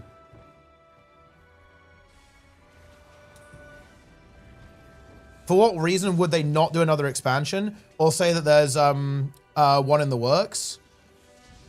Because they realize, or because they have ambitions that are bigger than Guild Wars 2, would be the reason. And they recognize that Guild Wars 2 isn't realistically going to grow to the level of the ambitions that they have. And the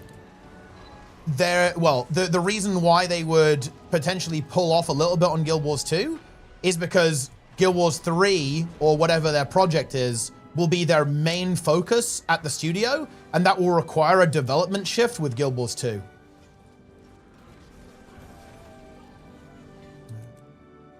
There are two logical. They have problems and they're not sure if they will have money for a new X pack. That's not logical. That can't be the case because we know that they work at over 2 years in advance. So they don't know if they have. They know if they have the money. They're working on Guild Wars 3 but can't say about it because it's not sure about it. We think that will kill Guild Wars 2. Well, that's what I think is happening in my opinion. They probably don't really want to talk about the sequel to their game because look, that's not going to go down very well.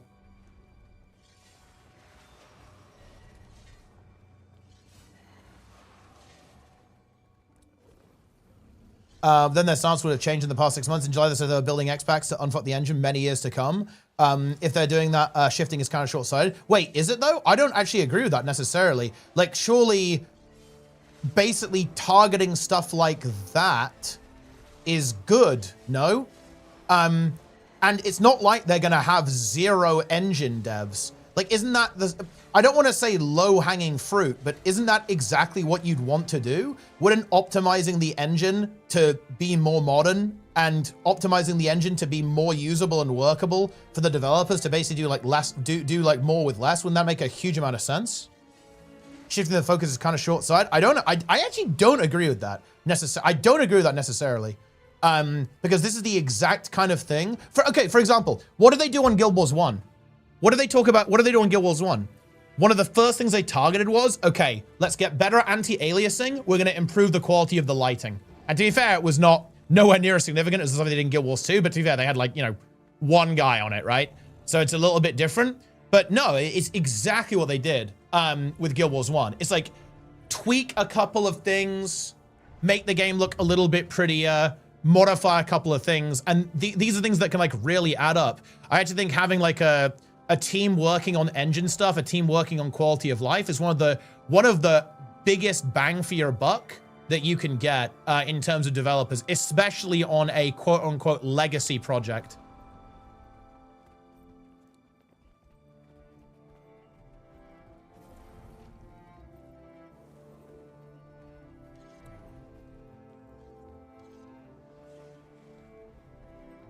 Merry Christmas, Blue Vaults.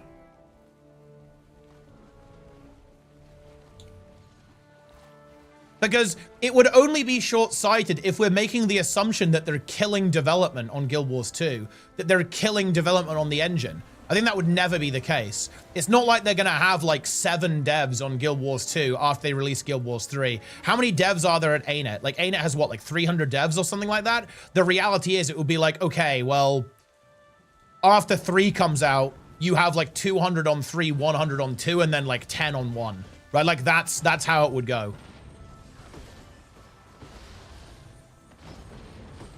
Yeah, but they would never do that again, Grim. They would never do that again. And I think Reforge is vindicating the fact that they made a huge... That was a blunder. It was a massive blunder on Guild Wars 1. Dropping Guild Wars 1 development was a blunder. I mean, dude, you guys need to be subscribed to Darren's with S. Darren without the S on YouTube. Because he actually has the clip of Cole. Where's the clip?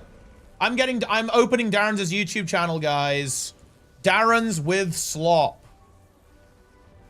Let me just bring this into the mix. I'm getting the nuke.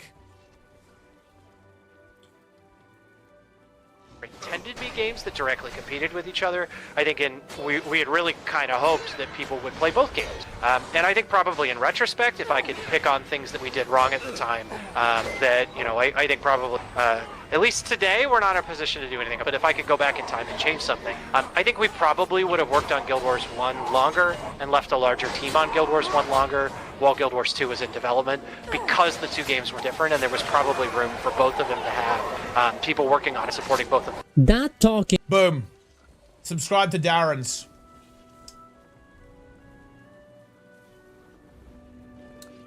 Why would they repeat that? Blood, I stopped doing Guild Wars 2 X packs. They talk about finding their rhythm instead of one to whether they should continue Guild Wars 1. Now they repeat that. Well, because again, maybe X packs are out of scope with a smaller development team. Maybe it has to be more like Living World instead. Because look, guys, do you know what the reality is? Like the reality is that obviously like they have a shit ton of devs on Guild Wars 2 right now. That might change in the future if they release another game. But that would obviously change their production plans.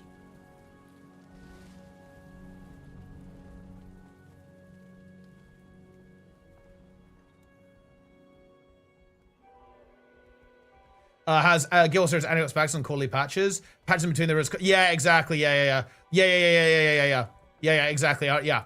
No, 1,000,000,000%. This is what WoW does, right? This is what Blizzard do. Blizzard, like, they even do it with their other games too. And they like, oh, look, you're done with WoW. Maybe go play some Diablo, right? Yeah, exactly right. They will funnel players between Guild Wars 1, 2, and 3. But there is a 0% chance they drop Guild Wars 2 content development. Absolutely no way. Like, no way. The thing is that does it end up looking more like Living World, right? Are they going to still have an expansion? Do they even know what it looks like? Well, they should have some idea, obviously, but like the question is like, where are they on figuring that out? Are they going to call it an expansion? Are they going to be selling it annually? What is it? What is the future for Guild Wars 2?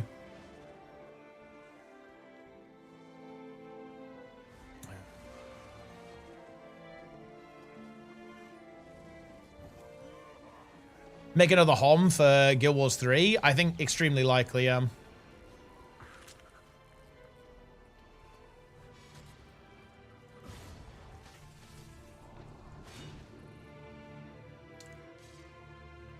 Do we actually know if they're working on another project? Oh, yeah. The other project thing is confirmed. What the project is not, but we do know they're working on another project, yeah.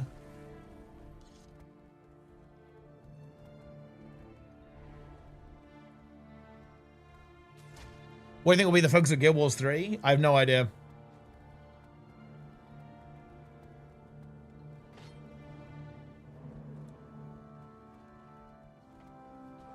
How much USD do you think ArenaNet make a month? A shit ton. It's a big game studio. Santa give you one for Christmas? Yeah. I got what I wanted. You guys had better be ready for a present from me as I detail how many hours we're playing WoW at the start of midnight. It's coming, my friend. No hat. I don't know where my hat is, guys. I really don't know where it is. I really searched for it, but I could not find it.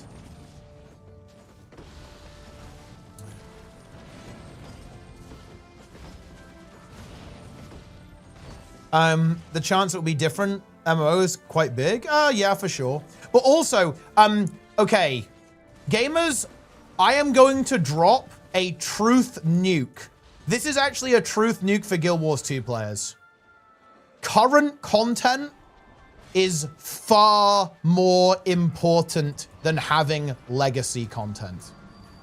And that is the reality. People say, oh, but, you know, Guild Wars 3 won't be as big as Guild Wars 2. Not gonna lie, kind of irrelevant. As long as you're releasing new stuff, by far, the most important thing in your MMO is how much new stuff are you shipping per patch.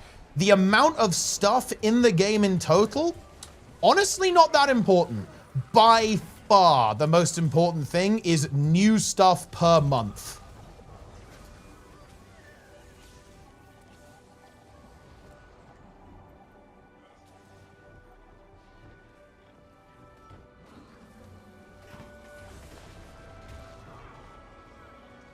Boom. So I'm not really concerned about this because, yeah, obviously, you know, there's no way that a new MMO is going to have the same amount of content as any of the older MMOs or existing MMOs. But that's not a problem in my mind. Like, as long as they have a very solid content plan, it's not an issue.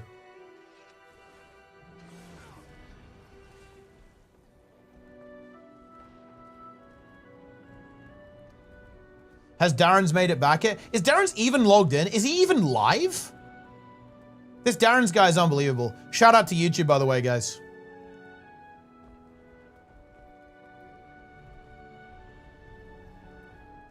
They key that up? Oh, yeah, they definitely will. There's no way they wouldn't. There's also no reason not to, I think.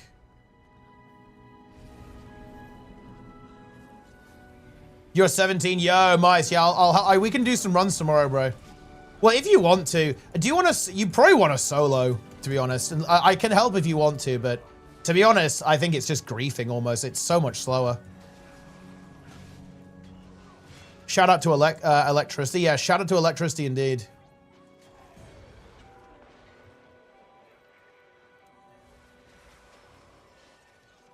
They would have World vs. World in Guild Wars 3 and maybe go up to GVG, for example. They can have it be competitive easier. Again, like, dude, I feel like Colin is speaking to us in code. Colin is deep leaking. Like, Colin unchained in the documentary, and I think he unchained in that clip as well. I think they will probably make it such that Guild Wars 3 doesn't really compete with Guild Wars 2. So I'd actually imagine that they probably won't have something that's like particularly analogous. It's not going to be like Guild Wars 2 2, right? I think it will be very different. Guild Wars 3 is going to compete with AOC for the PvP crowd. I mean, dude, AOC isn't competing with anything.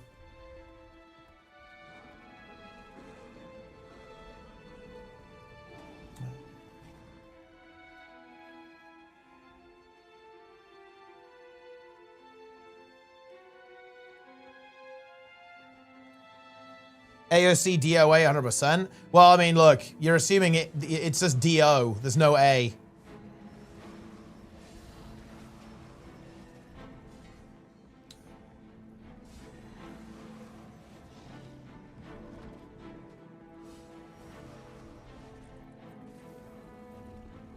I love watching people break from AOC discourse. I mean, it's, you know, it's unlucky, guys. You know, you win some, you lose some. Yo, DAOC Fast Cup. Jeremy sold the Guild 3 soundtrack. Pretty unlikely. Obviously, I see the Kappa there. I want it to be Brian Atkinson. Brian Atkinson should be Music Warlord. I think he actually is at ArenaNet right now, so that's good news.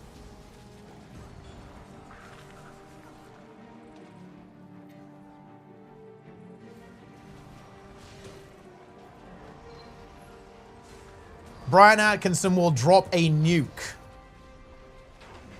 in Guild Wars 3.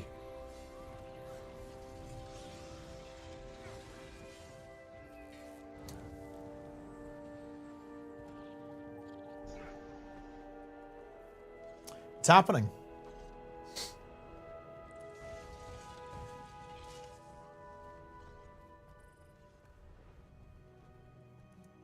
McLean? I think, yeah, McLean hasn't done stuff for a while. Well, I think, wait, did he?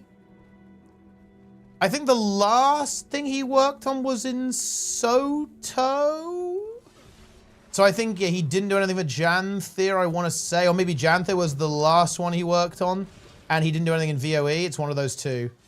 So yeah.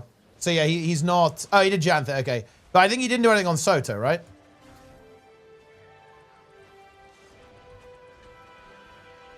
Oh, sorry, not on Soto, on VOE.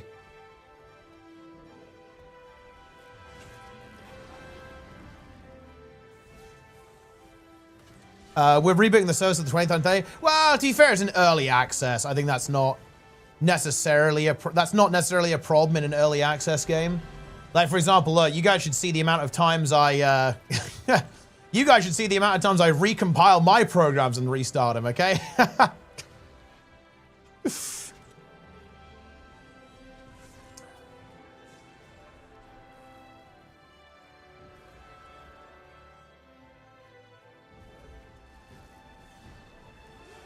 But it's good. Software engineer too. I mean, well, if you can call me that, but yeah, I dabble. We dabble. I'm currently working on a lot of gadgets and gizmos for next year. Actually, I have a couple of pretty big plans that I want to work with, and it requires a full remake of multiple things. It's actually going pretty well. Yo, Jester, what's up, dude? I sent you a banger clip, by the way. That was your Christmas present. You will like it big time. It's very good. Are we getting Tournament Controller 2.0? Yes, actually. That's basically my main project right now is... Well, look.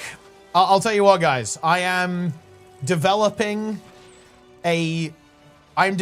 software that is aimed at handling event production in multiple games. And it's supposed to be as flexible as possible. And it is very flexible. If someone made the most fun MMO, it was completely pay to win, would you play it? It depends how pay to win, I guess.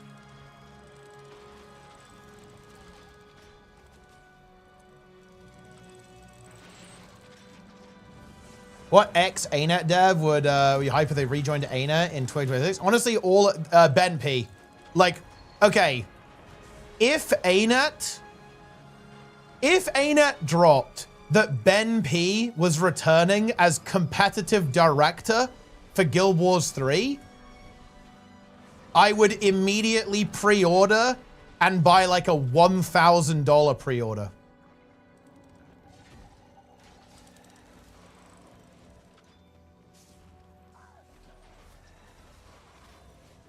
No way, I'd do it. Yeah, I'd do it. Yeah, do it, ArenaNet. Do it. You can clip that, guys. We can clip that. Okay, we can have the Sneb Slug moment. Cameron coming back would be huge. That would be huge. Merry Christmas, Nemixia.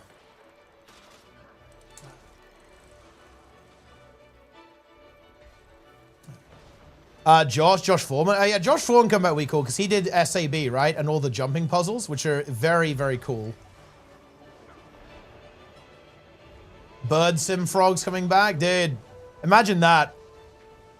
Look, that would be very hype, actually, because ManaWorks, they made all the dungeons and stuff in New World, which it was actually really good content. So if ManaWorks was basically doing contract work for the PvE in Guild Wars 3, that would also be insane.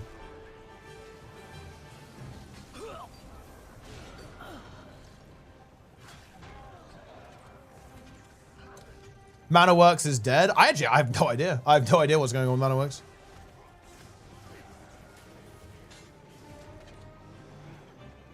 I mean, look, it looks alive. It looks like it still exists.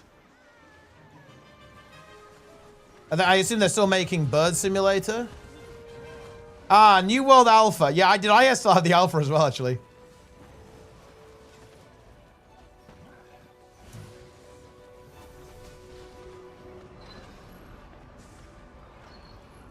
They exist. Yeah, it's interesting. I haven't really, I guess they're just mostly doing a lot of contract stuff, right? But I haven't really, I haven't heard any of their own projects, anything about that. Like Bird Simulator still, are they still working on Bird? Do we know if they're still developing Bird Simulator?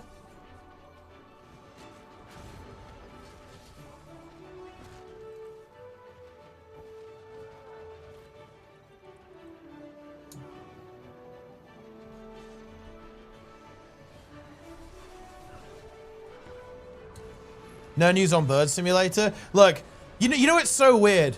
Oh man, this is why, guys, being a game dev, I think is so difficult and so underappreciated. Every time we talk about 3, you guys are always like, oh yeah, they need to keep the Guild Wars 2 systems and oh, go back to Guild Wars 1. No, wrong. Okay, the job that ArenaNet have is to make something new. Re-releasing Guild Wars 1 or Guild Wars 2.5 is not gonna cut it. You aren't gonna wow people that way. Their job is to actually bring new ideas to the table. They're not here to make Guild Wars 1, 2, or Guild Wars 2, 2. They're making Guild Wars 3. And if it's gonna succeed, it needs to be completely different from the first two.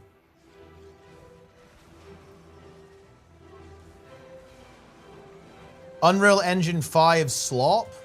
I mean, look, guys, Unreal Engine won Game of the Year. It's not slop. It's confirmed not slop.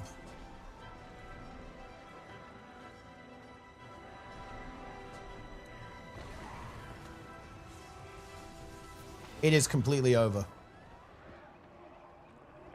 Is it still active on POF and HTML? There. POF can be a little bit quiet, to be honest. Like some of the maps there don't see a crazy amount of play. Some of the content there, but like HOT is mega active, yeah. Because HOT is based.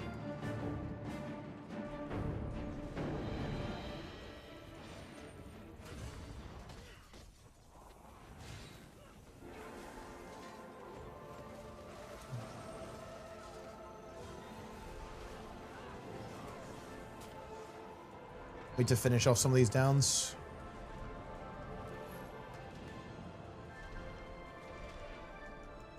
Ooh. Oh boy.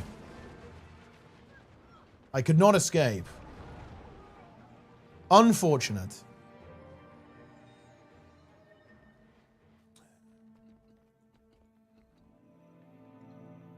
Yeah, exactly, yeah, because I think it's pretty obvious they're planning on running it all at the same time.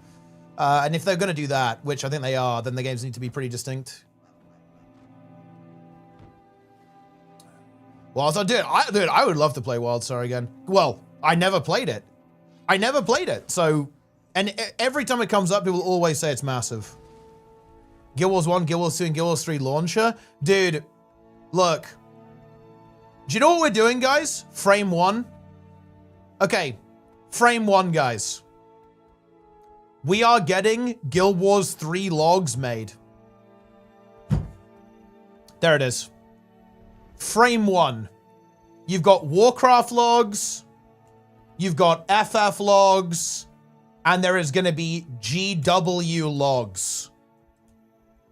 We're not making the same mistake again.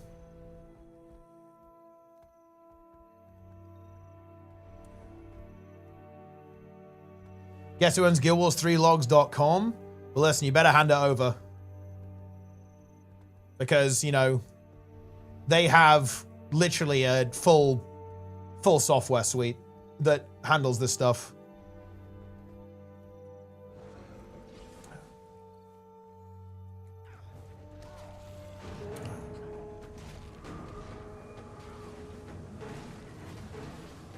Raid core releases with Guild Wars 3.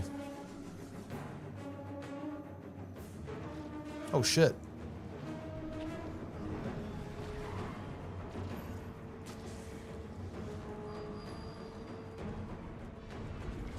Oh.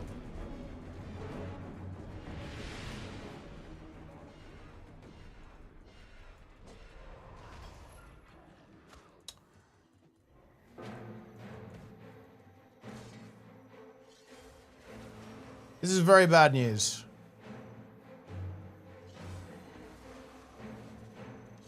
Never mind, we're fine.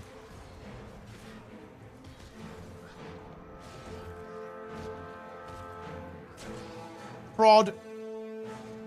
See the Wingman update video? Wait, is Wingman updating? What's changing?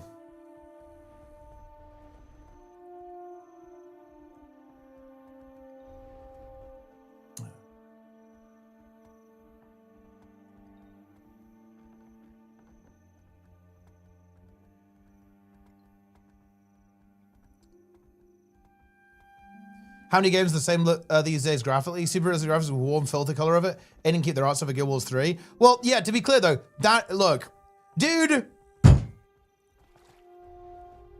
Yes. Like, guys, I'm gonna actually drop another truth nuke.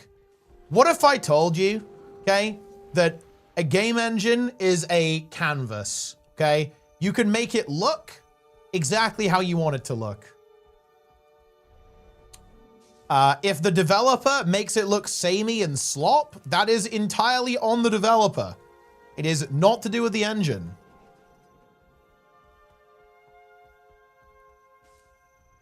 But reality here is ArenaNet is a big studio, and these game engines, they come designed to be modified, designed to be extended and changed. They will change it to suit their needs.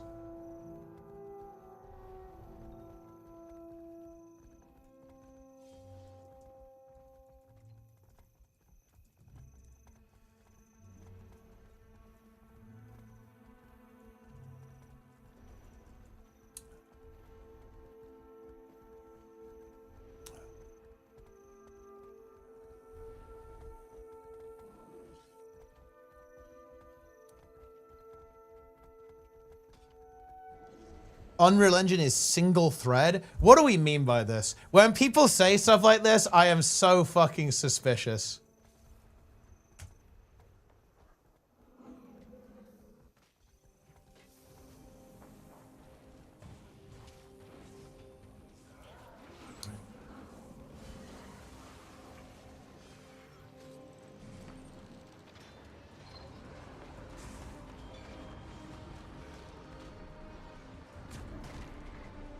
And also, what do people mean by, like, you know, like the engine causes stutters? Like, I need to actually see this. Because people always say this about engines constantly. It's like, what are we even talking about?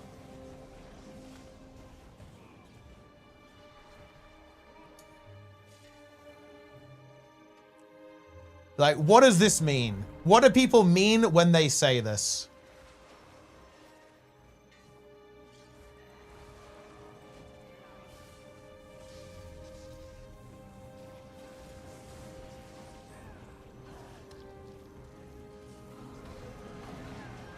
Because, like, what is single-threaded? Is the UI single-threaded? Like, what is on one thread? Like, what exactly? Because I tell you what, the entire game isn't on one thread, guys. Let me tell you that. Like, dude, I'd be impressed. If you could get Expedition 33 or a game that looks like that to run on one thread, that, like, I respect it. That's some, like, coding wizardry there. Dude, we're getting deleted. This is not good.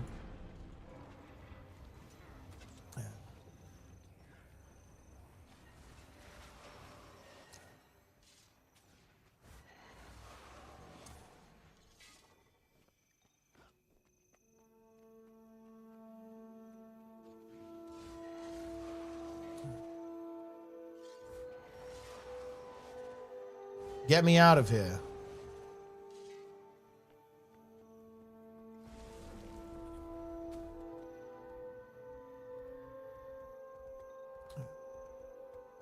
I think in one thread.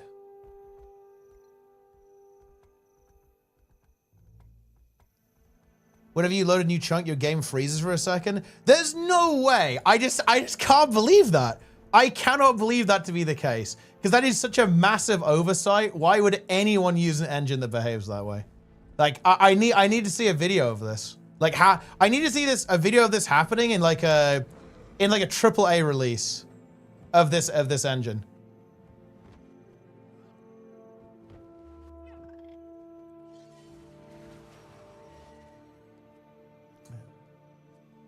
The game Tick Engine still runs on one thread. Yeah, but that's not very exceptional, right? It's because, like, obviously is very non-trivial to run a lot of these things in parallel. There's like a reason why that's the case. That's like very unsurprising that they would go that way. But people make it sound like the fucking game is rendering the graphics on one thread, right? Like, it's like what? It's like, why would you be surprised by this? Yeah. Yeah, it's like, what do you, like, the engine uses one CPU core? Like, what? Somehow I don't think so.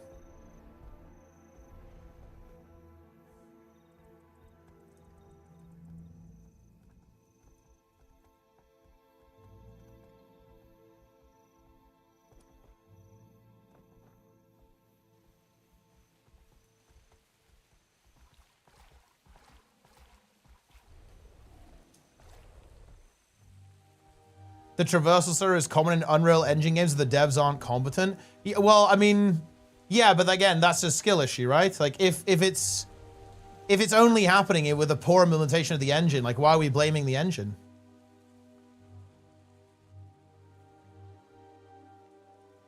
Because I mean, yeah, sure. Like if the devs aren't competent, then it's GG, right? Like, I don't know. It's gonna run like ass no matter what.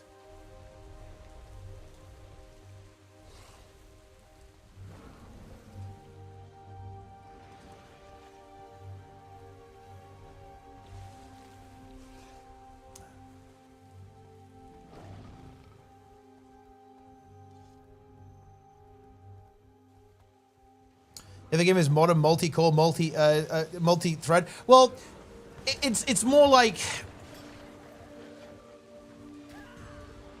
I don't even know. Look, wait, look, I'm gonna tell you guys a little secret. We're dropping a lot of truth nukes here, guys. Okay, I'm gonna tell you guys a truth nuke. Running a game with like 50 players all at the same time runs like ass. There you go. That's the way it is. And to be honest, there's not that much you can do about it. Especially if it's an MMO where you have like 17 abilities going off every millisecond. Yo, good night, Len. What is this? Launch. But what about traversal stutter? Here the answer is more complex. Let us go back to Kobo with the Ryzen 5 3600, comparing patch 8 and 9. If you look at the orange line, which is patch 8 on the frame time graph, and compare it to the red one, which is patch 9, we can quite easily see that the overall size of the frame time spikes has been generally reduced. You can also notice that some areas where frame time spikes were occurring are now smoothed over, as the frame time spikes no longer exist in those areas. If you put the launch version patch 8 and patch 9 all next to each other in sequential order, launch version patch 8 and patch... So wait, hold on, isn't this just like skill issue? They just fixed it.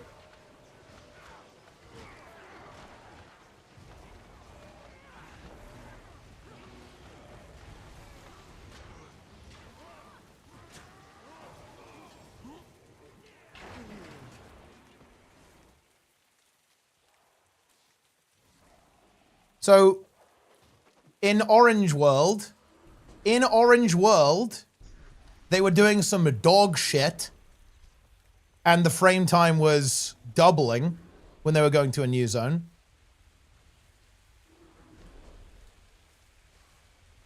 Nine all next to each other. And then they just didn't do that. In sequential order, we can see easily that patch 8 had the same stutter locations during that Kobo run as on launch day. It was just they were lessened to some degree. Patch 9, on the other hand, actually manages to get rid of a number of them altogether. This is great to point out, but still look at that patch 9 side there. There are a number of frame time spikes on a Ryzen 5 3600 still, even though we are on the lowest setting possible in the game. Lowest setting possible in the game, guys. It's still stuttering. It's over.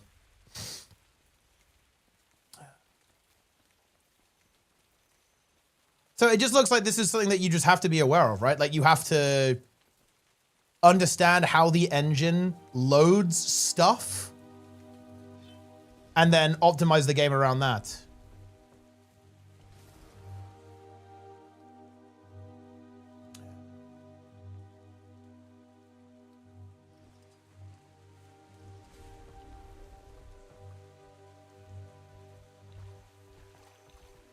And ship it after optimizing? Well, yeah, because obviously they would be experiencing this in their testing, right? They'd obviously notice this during testing.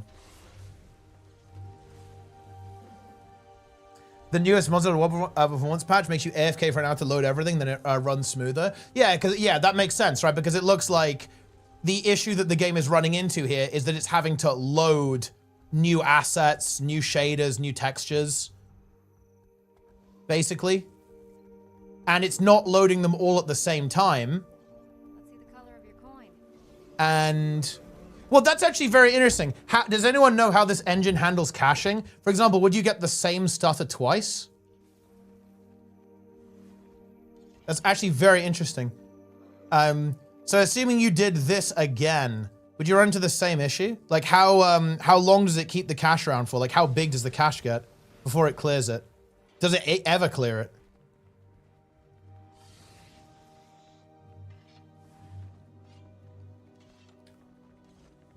But I guess this is this is a really interesting issue with game dev, I guess, right? Because like, well, why is it doing this, right? Like why would you have a feature like this? Well, presumably it's because like it's unreasonable to basically load the entire game the entire time, right? On like a modern AAA game. So it kind of has to do stuff like this, right?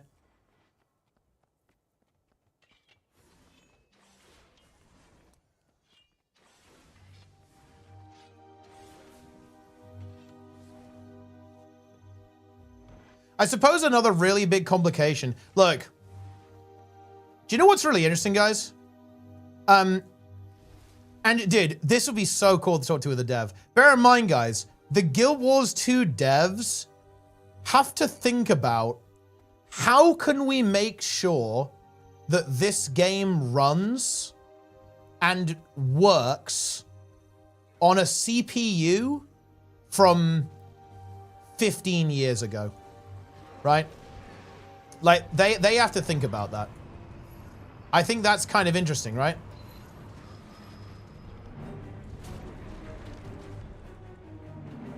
Oh. Oh, resin. Come on. Dodge that.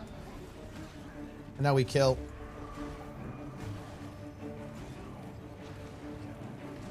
We save the day for this little frog man. They'll go that far back. We're not 15 years. But I'll tell you what, wait, actually, let's look at the minimum specs. Hold on. Guild Wars 2. Oh, wait, we can go on Steam. Guild Wars 2, Steam. What are the minimum specs for Guild Wars 2? Holy shit, it's time. Okay, here we go. Oh! Actually, dude, wait. I feel like, yeah, no, it is like 15 years. Okay, the minimum GPU is a GTX 680. When did that card come out? 2012. Yeah, I was actually pretty close, guys.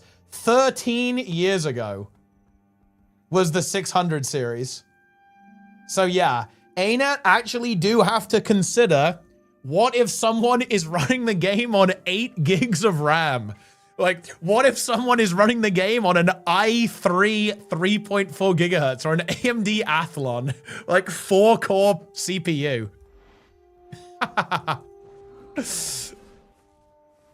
That's crazy.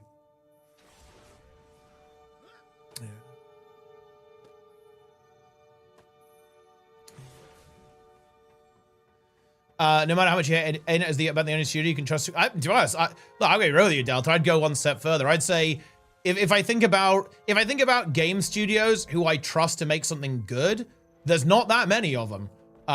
It's ArenaNet is up there, Larian Studios as well, obviously, and there'll be a few more, 100%. But like, at the end of the day, there are not that many companies that I think are a really big shoo-in for making a good game. Guild Wars 2 engine? To be honest, I think the Guild Wars 2 engine is actually reasonably optimized. People shit on it performance-wise, but the truth is, guys, is that when you've got like 50 players all spamming 100 abilities, the game will chug, realistically. I think the only game that I've seen run a bit better than Guild Wars 2 in like large situations like that, I think Throne and Liberty. I remember watching some of the Frenchies play Throne and Liberty, and it actually seemed to perform pretty well. Although some people told me that it does lag sometimes as well, so like I guess that might be a bit situational too. But yeah, Guild Wars 2 runs pretty well. Like it actually does. Like Guild Wars 2 runs pretty well.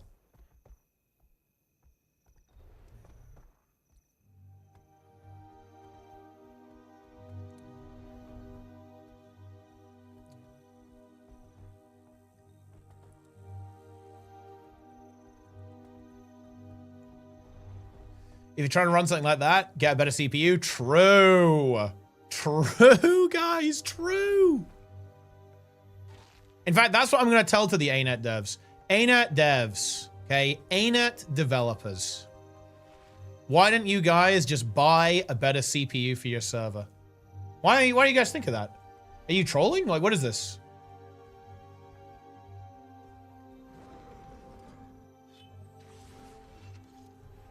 What do you need?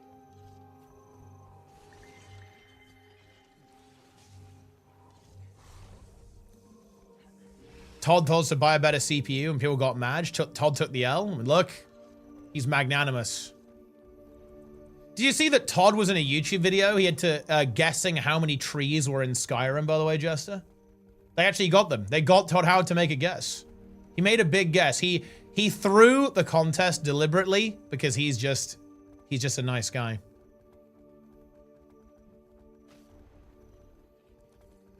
WoW runs good in instance content. WoW runs really well.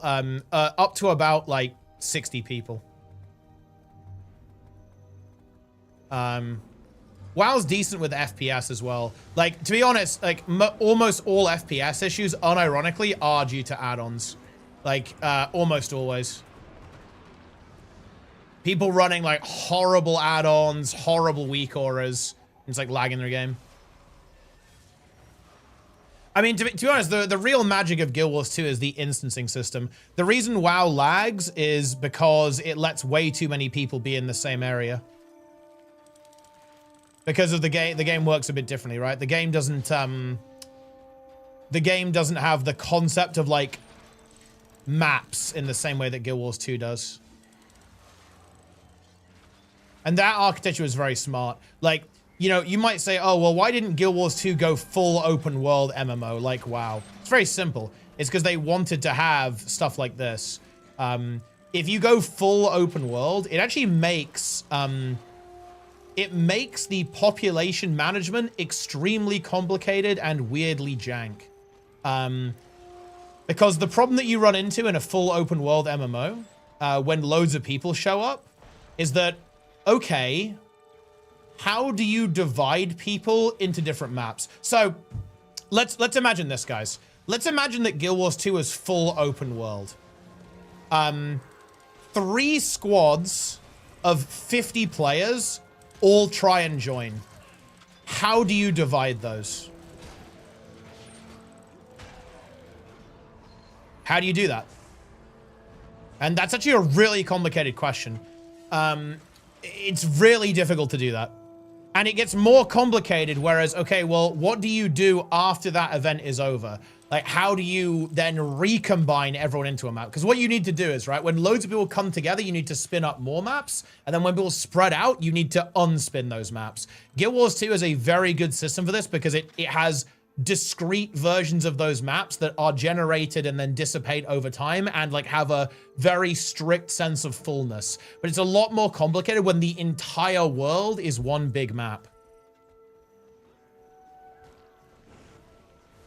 So it's actually very, very complicated. Like, Guild Wars 2 solution is very elegant.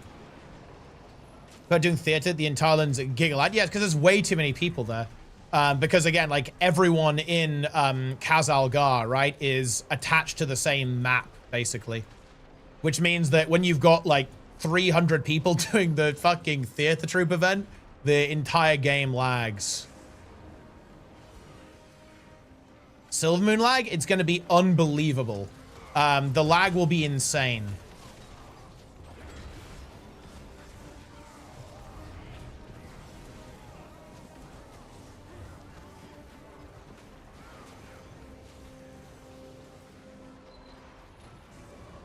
Change instances. Yeah, I mean, that happens sometimes, but I feel like it doesn't happen very often.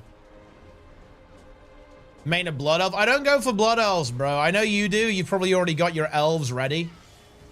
Ready for the expansion.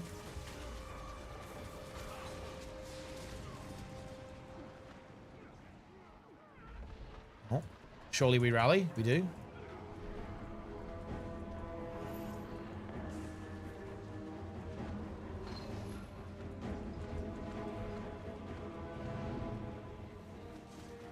This is very bad.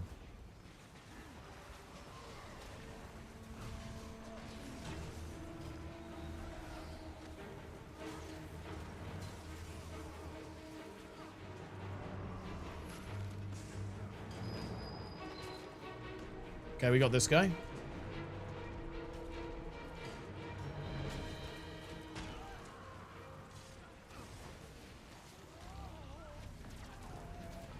What if we can actually cap this? I think the answer is no. But maybe? I have a little bit. I have a drop of copium.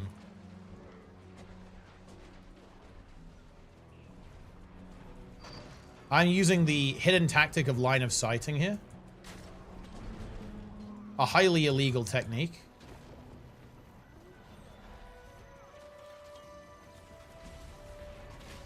Dude. Oh, it's playing the Guild Wars 1 music. I'm literally in pre right now. Dude, I'm still... Guys, we never left pre. Holy shit. It's all the same game. Are you kidding? We're still there. Killing this guy is big, actually. Oh, I'm so dead here, though. I don't think we have it. I kind of want to leech some healing from the squad. Give them Splinter Weapon. Ooh. Big CC there. Can I get a little healing leech, guys?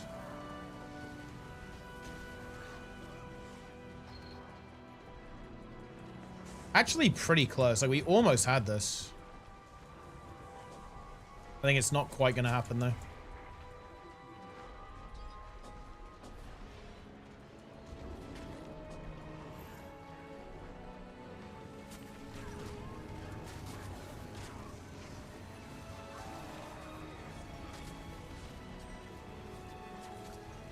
Ooh. Although a double badge. Ah, very nice, Jaden. We love to see it. What until what level do you gate farm in Guild Wars 1? To be honest, you can go until you can do you can actually do it until level 10, Darren's. But you can probably go to like level 6 or 8. 6 or 8, then you can start doing char runs. Although, bear in mind, because they added the Grawl are pretty good to farm, because they're level 6, right? So you can do deep Grawl earlier with, like, Oak Hearts and Iron Hearts, because they added those mobs. But yeah, if theoretically, you can spam, you know, the Rurik quest till level 6 to 8 very easily. It's very fast, actually.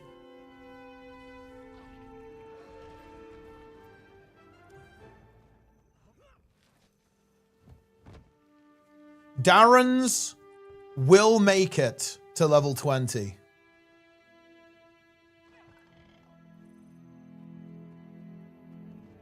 Farming Oak Hearts? I mean, I don't know, maybe. I guess with Pyken, farming Oak Hearts is pretty good, right? Because you can spawn right next to them. So Oak Hearts may be a good play.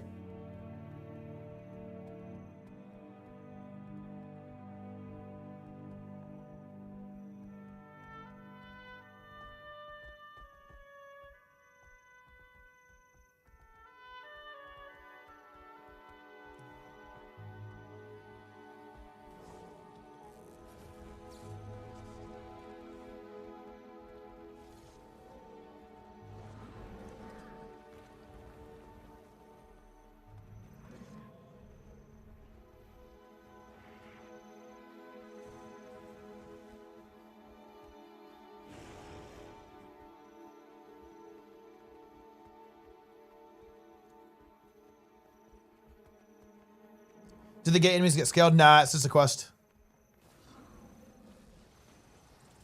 Looking for a soundtrack I've heard in Guild Wars 2 for days. Is it Guild Wars 1 Reason 2? It's a banger though. Well, which one? There's quite a lot actually. Think it's be hard to balance effects in Guild Wars 3. People want flashy Unreal Engine 5, also clarity.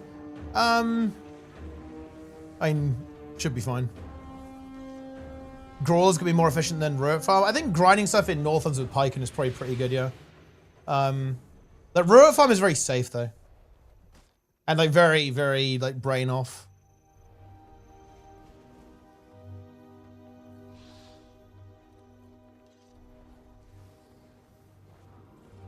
Ashford Abbey? Ah, yes, a good one. Downloading Guild Wars 2 haven't played in a couple of years. We ball, yeah, that's good. Do it. Do it. We are back. Anyway, guys. Let's getting a little bit later now. No, I've only been streaming for 2 hours. Time flies, or time doesn't fly, I guess. Maybe I'm not having fun.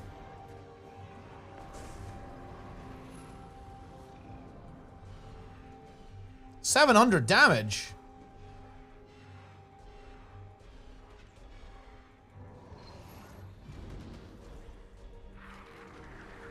What flavor of beans? I mean, dude, I love beans.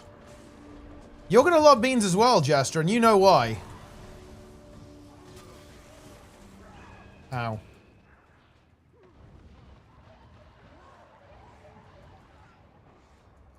Ow. You'll learn to love beans.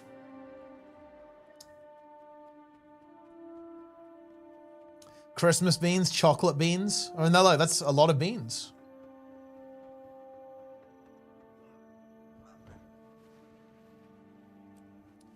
How hype would it be if VOE finale ends in Guild Wars 3 announcement? Look, ArenaNet just has such an opportunity to do the funniest shit ever with Visions of Eternity.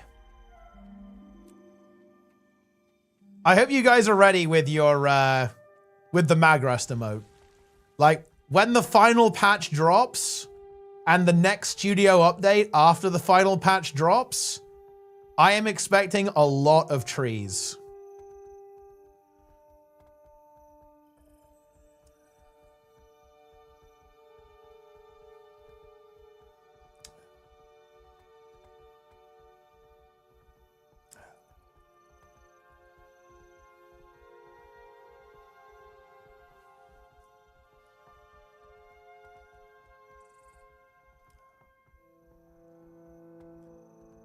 My PC randomly shut down.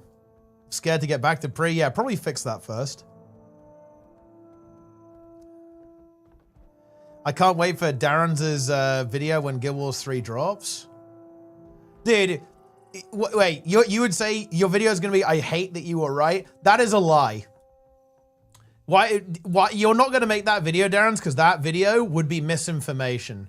Because I happen to know you are collecting screenshots of Cope gods, and you are going to be releasing some kind of montage, if you're right. So you're not going to be, you aren't going to be, you're not going to hate that you're right. You're going to love that you're right.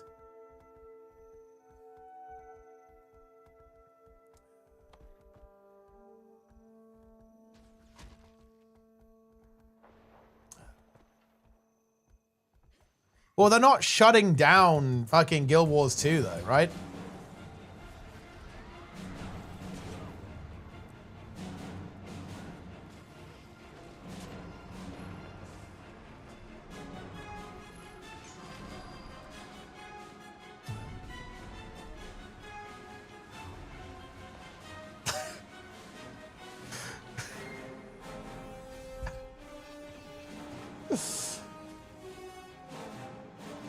The next studio update, Visions of Maintenance mode.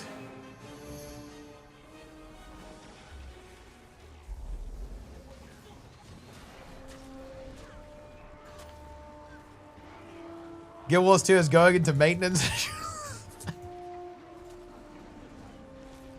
I'm not laughing at the idea of the game going into maintenance. There's a very important distinction here, okay?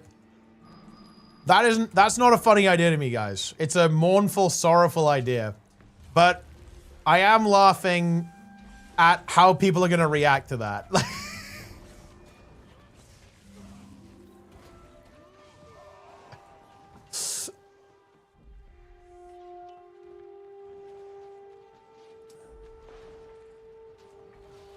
That is funny to me.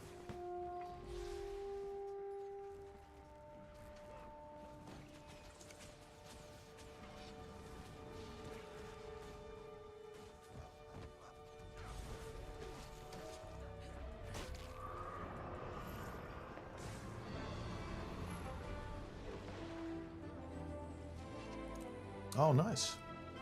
Yeah, we're getting weekly world versus world is getting destroyed.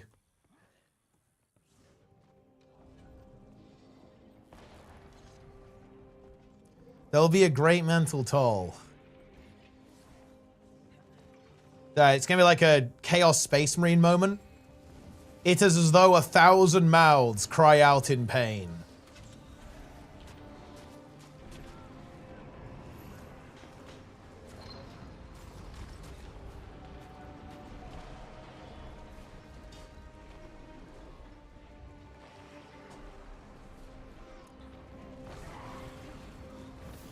I will be on Reddit all day.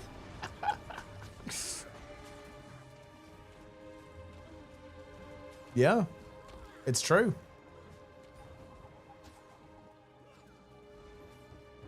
Dude, I cannot wait to start fresh. Dude, I want a real fresh MMO. Because the thing is, here's a truth nuke for Jester. New World was not fresh. Okay? New World was not fresh because it launched after 2 years of us playing alpha and beta. Yeah, I want real fresh. And ArenaNet is going to release real fresh. Dude, no, Classic Plus could be fresh. They just, look, Blizzard just need to not cheap out on QA and do real QA, no PTR. If they do a PTR for Classic Plus, that's actually incredibly cringe. I want fucking fresh. Actually, go to Wii Fresh? Well, I mean, that game doesn't exist. And also, not really, no, because it's going to be in early access before it actually releases for like 5 years. So even if that game does release, it's not fresh. It's fake fresh. And to be honest, one of the only MMOs that will come out that will be true fresh is Guild Wars 3. Ashes is not real fresh. New World was fake fresh. Classic Plus maybe could be fresh. Yeah, Riot MMO also will be fresh.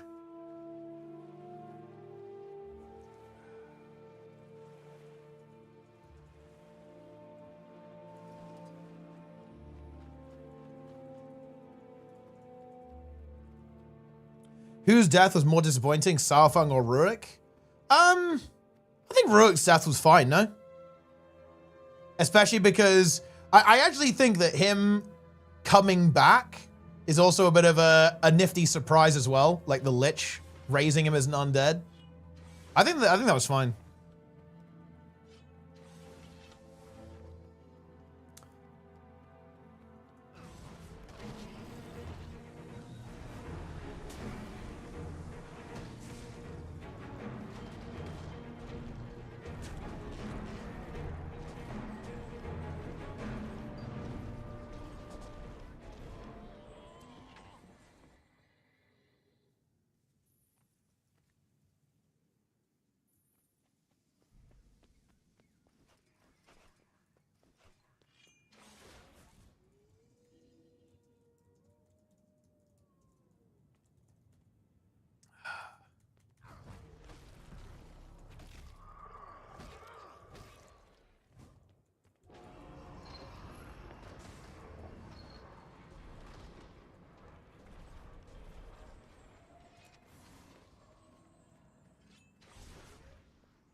May Lissa aid you.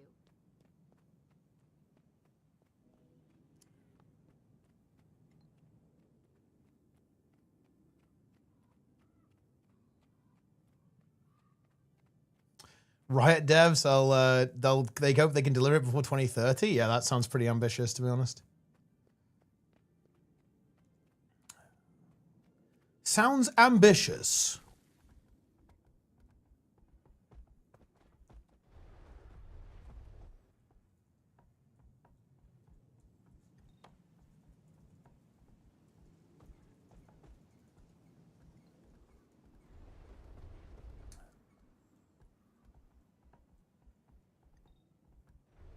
This Monday, correct.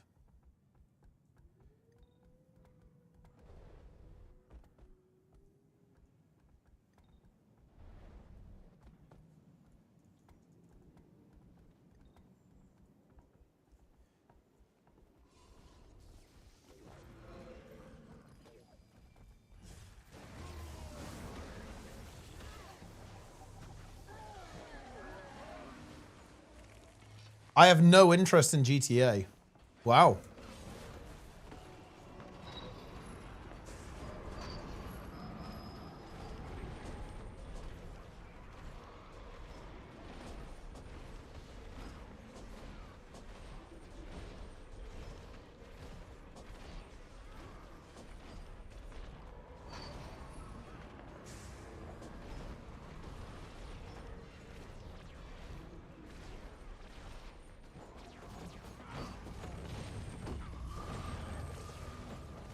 Rockstar is about the only good game dev left after Todd. Todd should stop making video games and just make TV.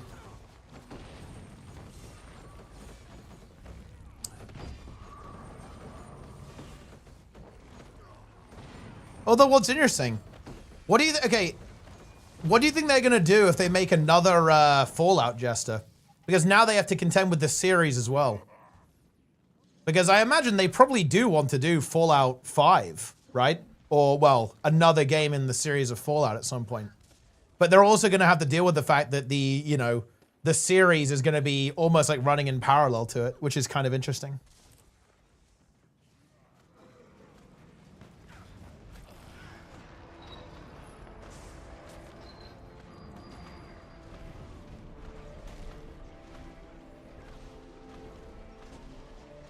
Different areas and times? Yeah, I guess so.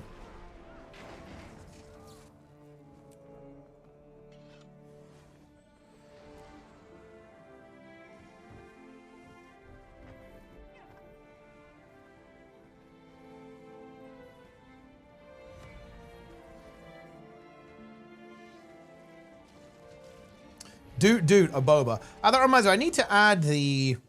I need to dig up the 7TV API, or unofficial API perhaps, and then add the Doot game. How should the Doot game work, guys? So, let's say you type Doot. What should happen if you win?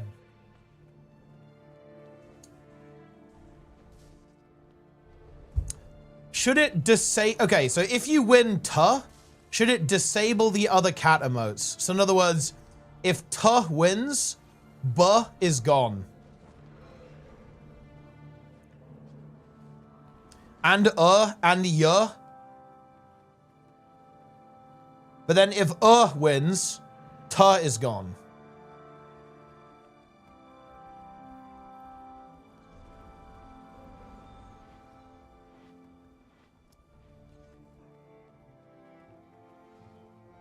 Above all. What do you guys prefer? Do you guys prefer ya, or Wait, what is I don't actually know what that one is.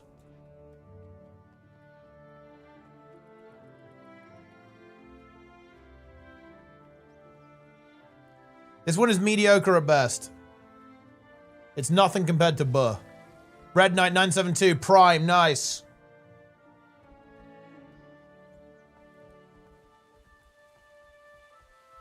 Disable all, nobody responds. Because I was thinking about adding some kind of emote game to the Doot list, but I'm not sure how it should work. Maybe there needs to be like a side deck. There's like a side deck of emotes, and only one of them is enabled. For example, it could enable DYB, right? So maybe in the side deck, DYB is enabled if you win the Doot list with Doot DYB. The bot should repeat the winning message and time out everyone that has said Doot for 15 seconds. So it like punishes failure.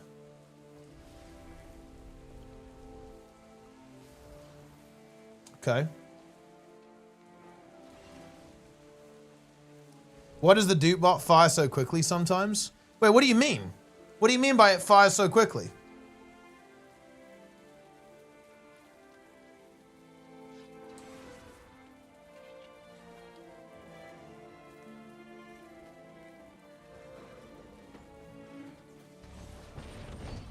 Sometimes it doots. And then what happens? And 5 minutes later, there's another one? I mean, it should be every 15 minutes.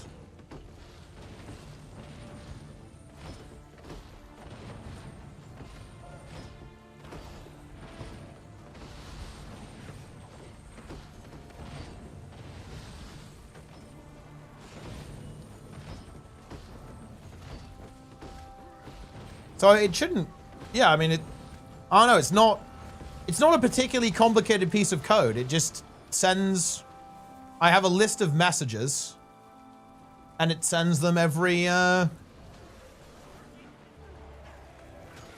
15 minutes. I don't have to tell you. It's just, that's just what it does.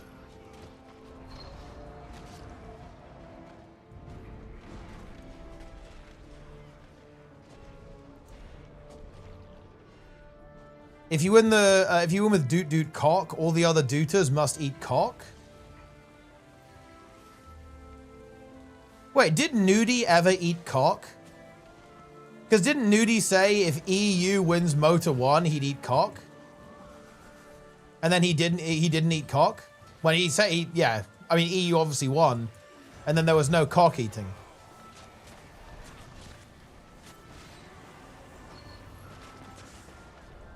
Did Mella? Wait, what was Mella's cock bet? He said if fishing is good, he'd eat cock? That's a risky bet. Stop saying cock? Why?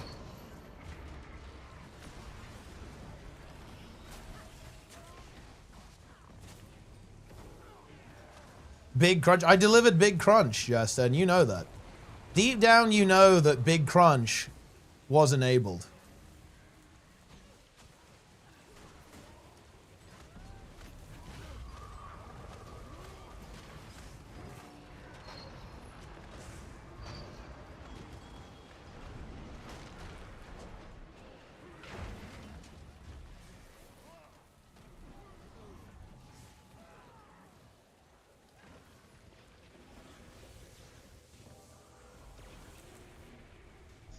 Announcement for Bug of the Year. I'm actually very excited, yeah. Bug of the Year is going to be a huge deal.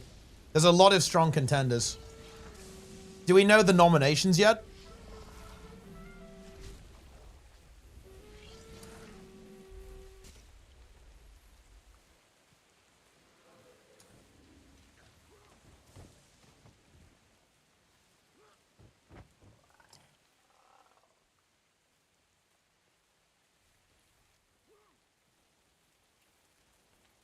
Why are people coped up for... Why didn't the Ashes people come to play Guild Wars 2?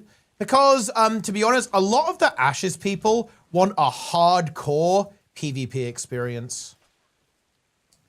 And, you know, honestly, Guild Wars 2 could have delivered that, I think. It has the framework for that, but it doesn't have the community for it.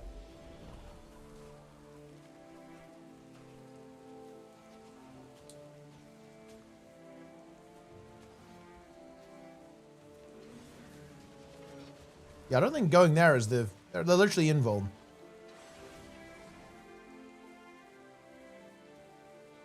Guild versus guild. Nah, it's nothing to do with the game systems actually. It's not to do with the game systems.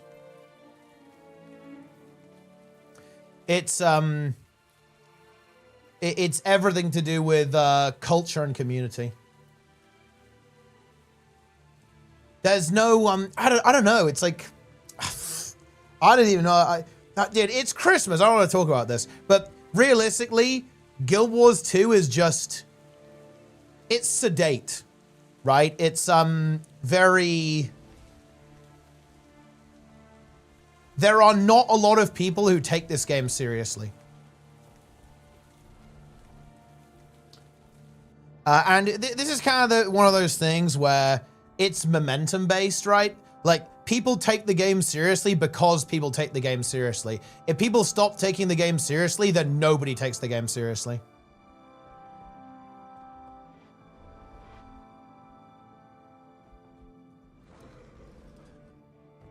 Hardcore means like competitive. It's not even competitive as such. I'm splitting a hair here, but it's an important hair to split. It's take the game seriously.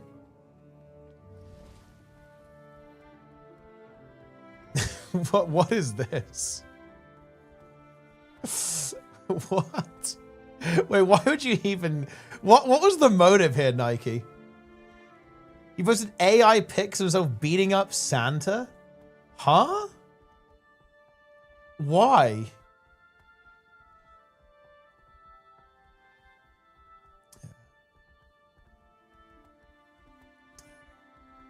Ashes appears more WoW-like than Guild Wars 2. It's very similar to Guild Wars 2 combat-wise. The UI looks a bit like WoW, but to be honest, I don't really like the UI in Ashes right now. But the combat's very similar to Guild Wars 2.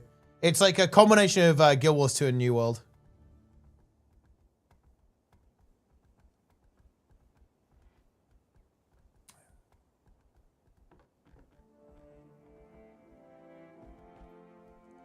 It's not the same content around guilds. It's hard to explain. It's momentum. I saw a dude who did deep video killing his old guild in WoW to like 7 months ago, then World vs. World. I'm sure most did. No content like that. Yeah, it's really. I know what you. Yeah, I think we understand each other, Zangara. It's like very much this X factor, and Guild Wars 2 just doesn't have that anymore.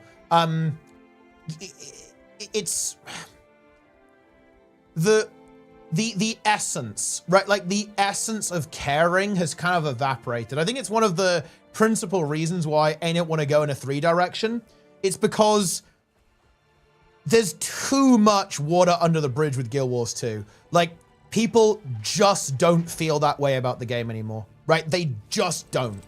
And I don't think it's gonna come back, right? Like you aren't gonna have people who are that hyped up about Guild Wars 2. It's just not gonna happen anymore. I don't know why. I can't explain it. Even it is irrational, right? It is a special sauce. It is the X factor, but it's just not there.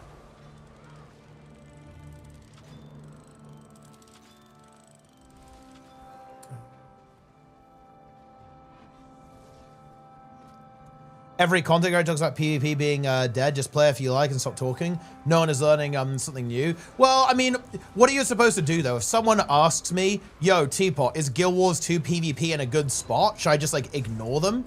Do I say, look, I can only answer that question in private if you give me a donation?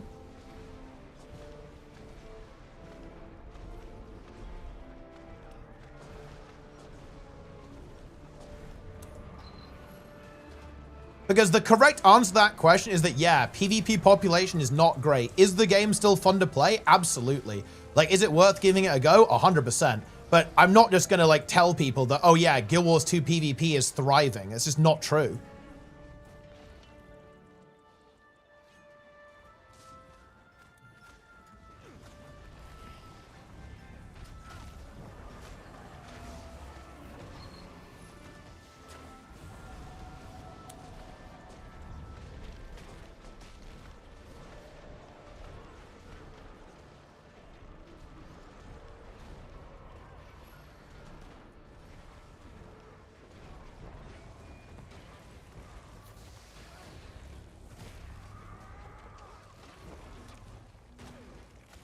Boom. Dude, the Lord is owning me.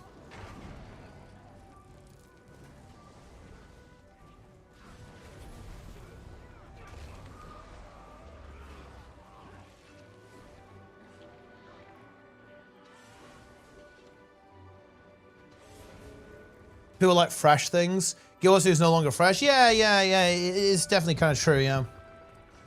But I don't know why. Like, okay. I guess the thing that kind of bamboozles me is, like, what makes a game fresh? And how do, like, some other games, like, stay fresh longer or kind of, like, regain their freshness and others can't?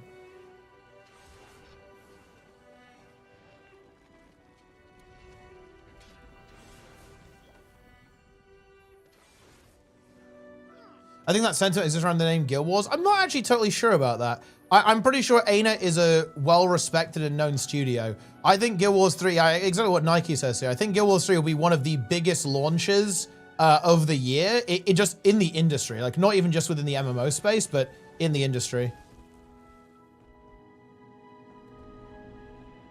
It will be absolutely colossal.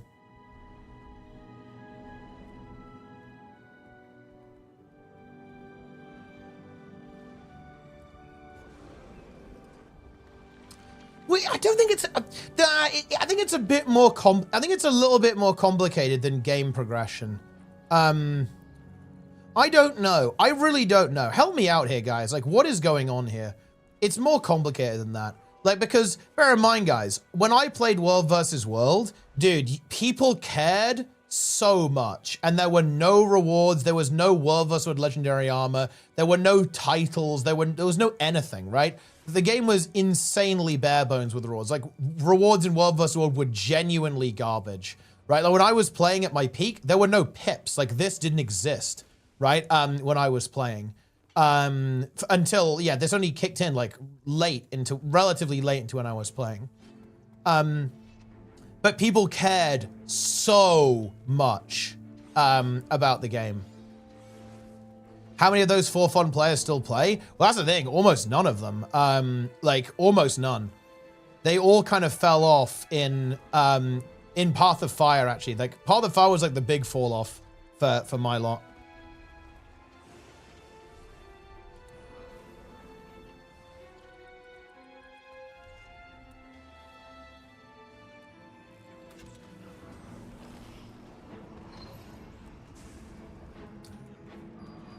If you feel like it's a big deal, it is. It requires people to post about it, use countless hours making content. For sure, yeah. It requires a lot of engagement.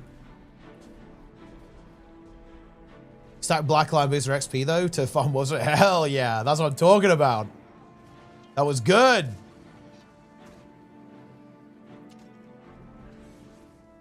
Content creation is easier and more entertaining for other games. I think that's like that is a product of the... That's a product of the community, though, not the game itself. I actually think Guild Wars 2 could have a really good content creation scene. And there have been, like, really good... Dude, imagine if every PvP player streamed. Imagine if Draza, the Frenchies... Like, even the scene now. And the scene now will be less interesting. But imagine if we're... Okay, imagine we're 5 years ago. And you had... Draza and Helseth and Rom streaming, Boyce, Syndrana, Misha, all of Team USA, right? Hell, the old USA gang, the Abjured, right? Like Nos, Toka, and so on.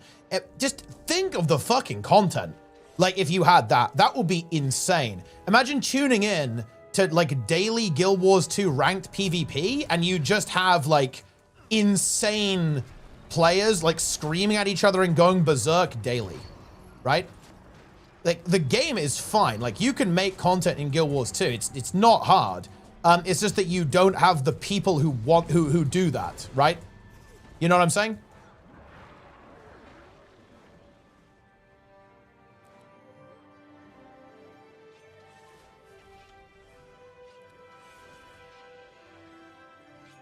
No, yeah, I completely agree. It's not a zero-sum game.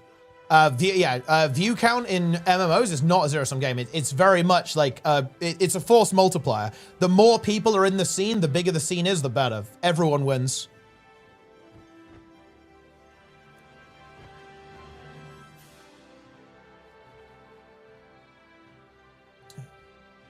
Darren, oh wait, Darren's is live? Oh, he is live. He's live. HC hype. HC hype. Compilation of things that happen in Guild Wars 2. I want to make top 10 moments of Guild Wars 2 2025. And I feel like there's a lot of good moments. Oh yeah? You have Babanisos, which was a complete disaster. But you also have nice things like ArenaNet. Oh, there's so many like bad moments that we have the bad moment of Summer Game Fest when they like released a trailer that everyone. Yeah, wait, what level is he? He's level 4? Oh, he's abandoning every time. Someone needs to tell him just to kill 3 Char.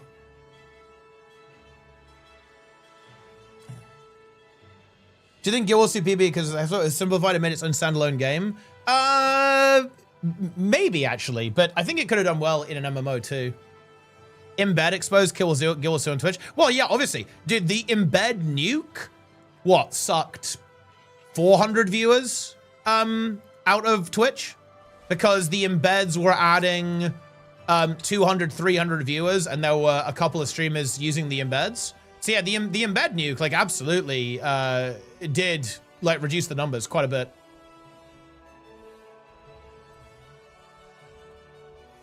Nuclear embed.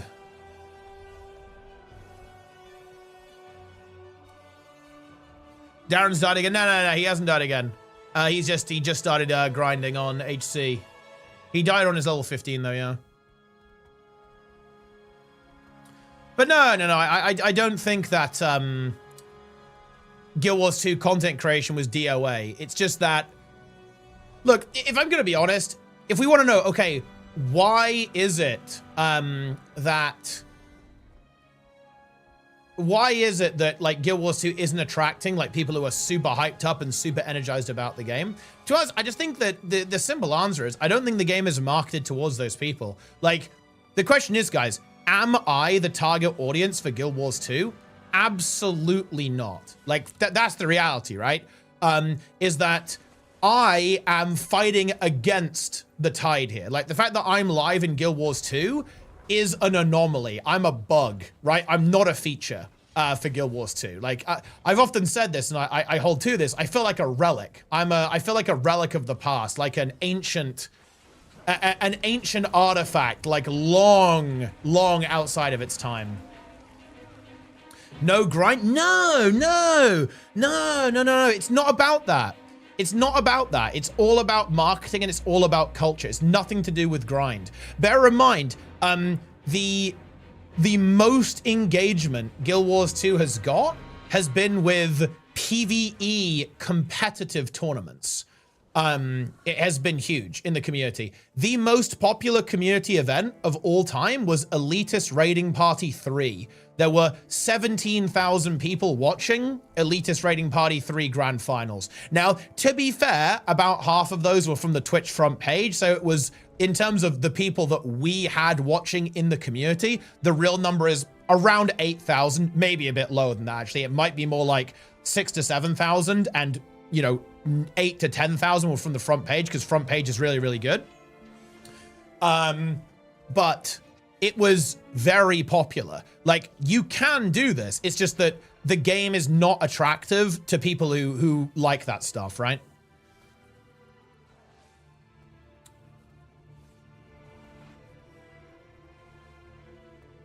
A bug, you say? Perhaps you will feature in bugs monthly. These are community made, so no official marketing. Yeah, but that's how it should be. This stuff should always be grassroots. It can be supported by the company, the studio, as ArenaNet do with my PvP tournaments, and well, various other community events. So it's, you know, they do this. But at the end of the day, esports and stuff like this it has to be grassroots. It has to be people building up from the bottom, in my opinion. Like, the company can support it. That's absolutely fantastic. But you need to have the community build it.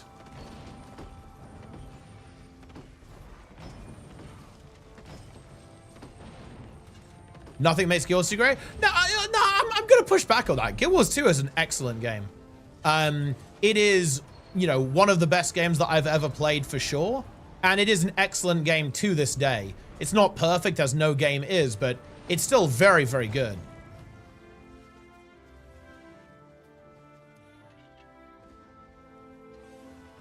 I mean, it's not Minecraft. I mean, that is true. It is not Minecraft.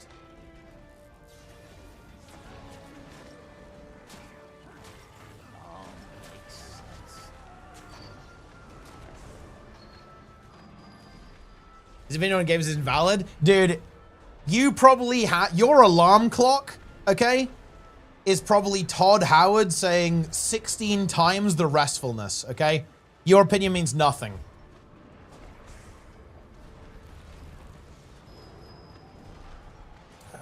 Wait, Darren's is 64 HP. What is he doing? What? No shot. Wait, did he lose the mark? He DC'd. Oh, no. He doesn't have the debuff, so he's fine.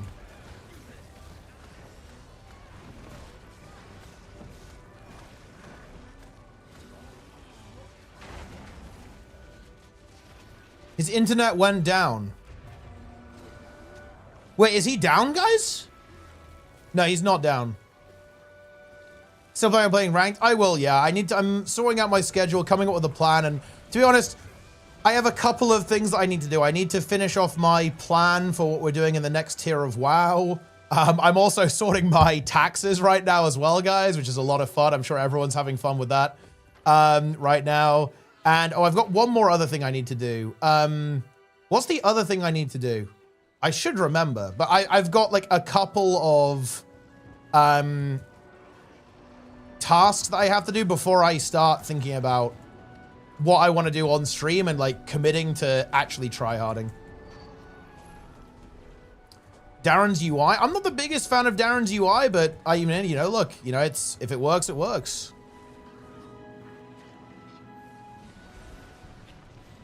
There's one thing that honestly is maybe a little bit of a detriment. I am maybe slightly patient to a fault. I will not I do not rush myself. I will do things exactly when I am good and ready.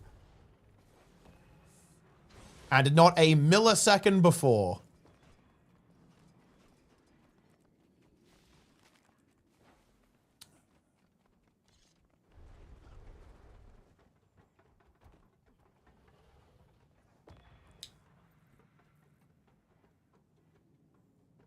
Guild Wars 2 mechanically should be the most hardcore. It's been dumbed down to Zerging crap. I mean, yeah, I think it is a hilarious irony, really, of Guild Wars 2's development history, is that they wanted to make the hardest, most skill-oriented, intense PvP game ever, and they had to nerf Dragon's End because doing 7k DPS was too difficult, and they basically had to make the easiest content in the game the most rewarding. Like, it is, it's rough, guys. It's definitely pretty rough.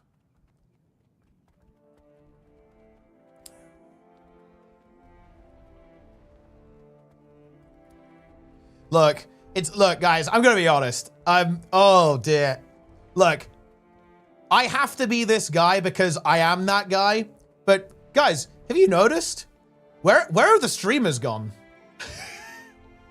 Guys, where are they? Oh, Ah, yes, the sponsor contracts are up.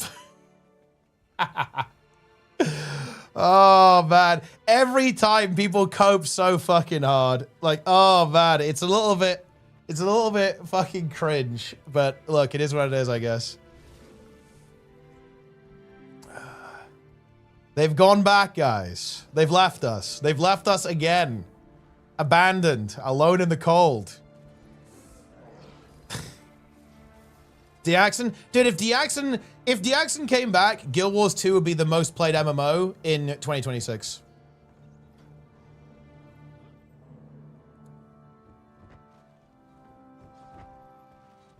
That's just the way it is. Even the New World Andes have left. I think that's interesting. Like, I would say that the streamers will go where the viewers are, to be fair. Yeah, but that doesn't really change the point, right?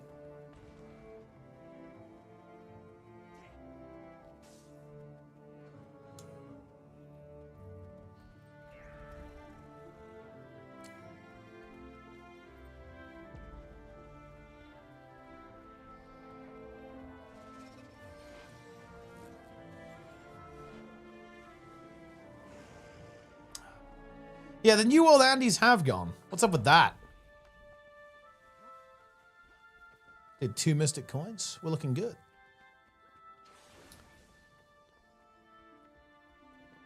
Oh, yeah, the third thing I need to... Yes, haha!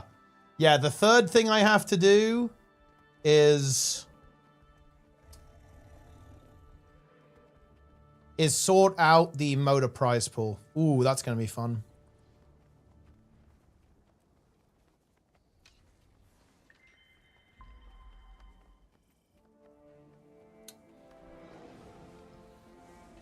I have to set up a couple of meetings for that one. Very exciting.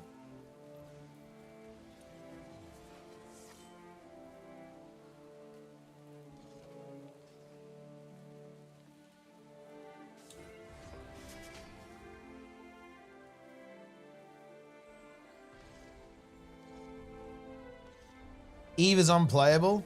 Jester finds Eve too difficult. He struggles with its difficulty on a daily basis. He broke to Eve.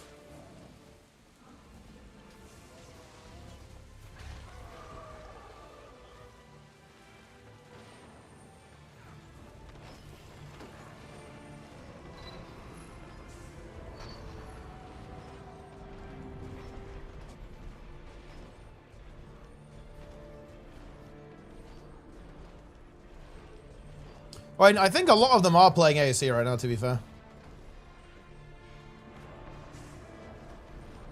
And to us, I think people are quite likely to stay there for quite a while because, well, one, it's got open world PvP, so that's kind of content. It is kind of like fresh, I guess, if you can call it that. And obviously, like, there's a lot of people interested, right? So you're going to get good engagement. Yeah, bashing AOC is also fun. It's also fun to call the, you know, flame the game. So it's good.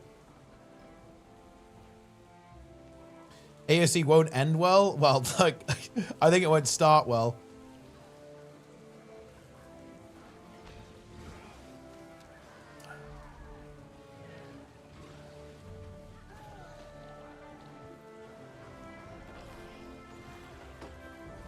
Shave your head if AOC was dull. Well, this is literally misinformation. I would never make that promise.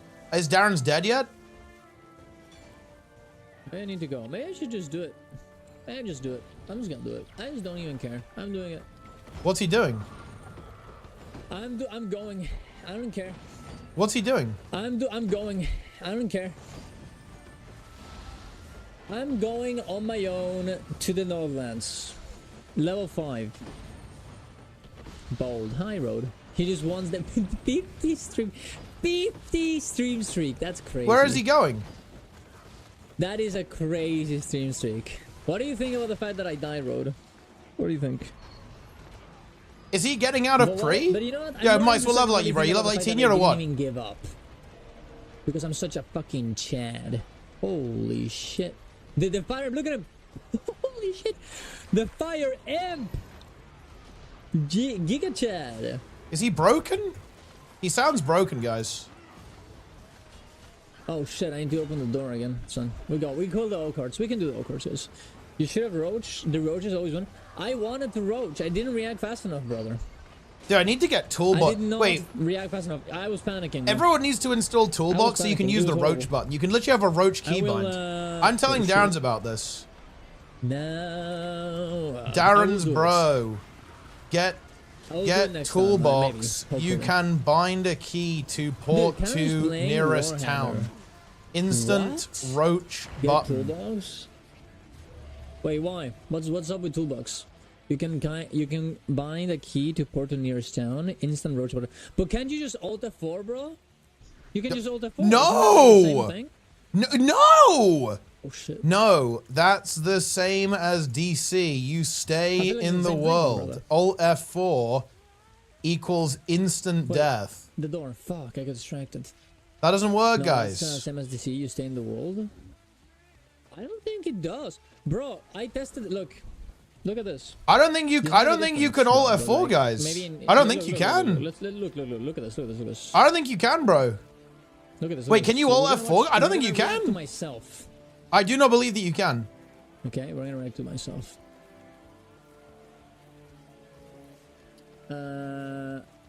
Other four works. So look, let's see. I really don't think we you do can. this when starting hardcore. Okay, here we go. So, look at this. I am here in this clip. Okay, he's against the I scale. let myself get hit by this fucking guy. All right, by this scale.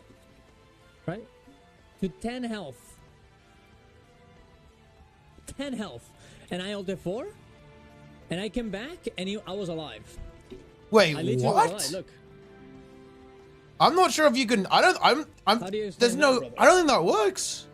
How Wait, do it you did explain work that? though. Oh. Oh, there you go. I mean, how do you explain that, Dude, brother? what the fuck? Does it work? Maybe this works differently. Maybe this works differently in a team though. Oh yeah. Maybe. Oh, dude, what if it only works when you're solo? Maybe if you're in a group, it doesn't, and it's only if you're solo. I'm logging in. Hold on.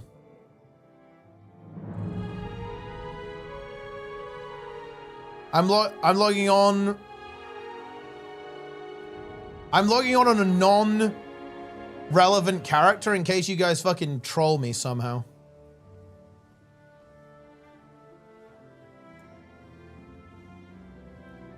Let's go, Mice. Yo, Lilas, Merry Christmas.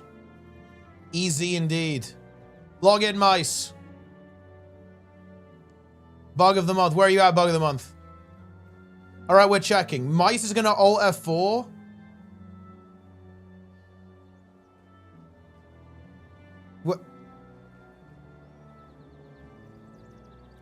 Come to Europe English 1, mice. You all F4. I will observe and see if you disappear. Okay, let's go. I'm taking us out. All right, stay here. Okay, well, I'll count you down. I count down. All right, here we go. 3, 2, 1, go. Oh, what the fuck? He instantly despawned. What? Oh, shit. It worked. Wait, Alt F4 might work. That's interesting, actually. Wait, when you reconnect, do you come back? Try and reconnect now. See if you come back.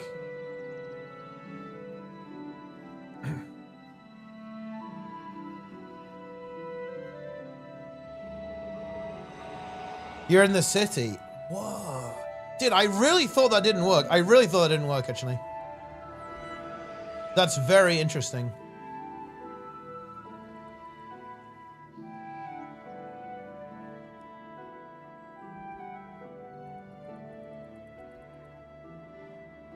Glyph of lesser energy. Your next 2 spells cost 12 energy. 12 less energy. I mean, that's pretty good. I think that's with 0 energy storage too. Oh no, with 3. Nice. So wait, you can roach then? Yeah, wait, hold on a minute then. Why did someone claim? Yeah, actually, wait. Why did someone claim then that they died when they all F4'd? Is that misinformation? Wait, we need to get in combat maybe. Where is mice? You must battle level 1 scale mice.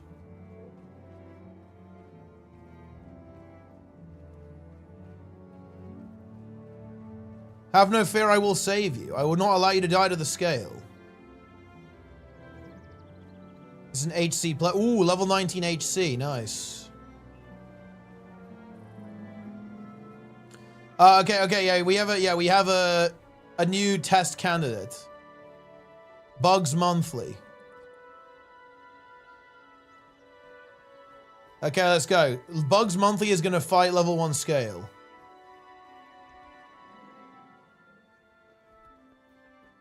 Okay, here we go.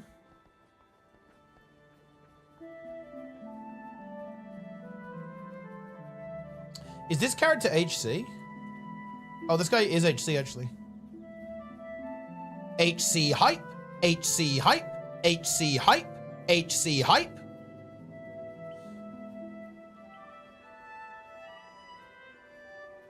Okay, here we go.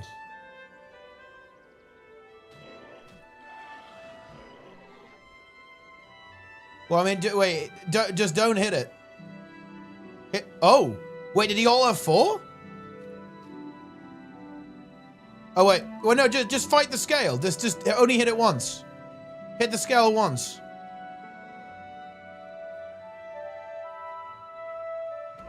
And then just turn away.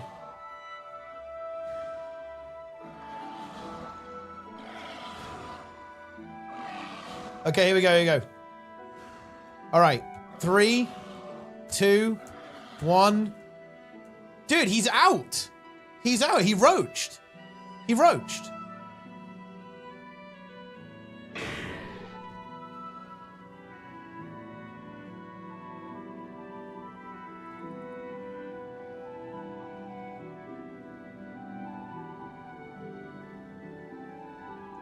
That's pretty interesting stuff, guys. I really thought that didn't work.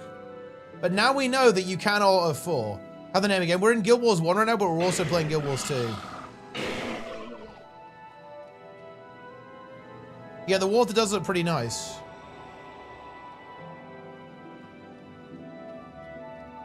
It's funny because it's not screen space, is it? Right? It's reflecting stuff that's not on the screen.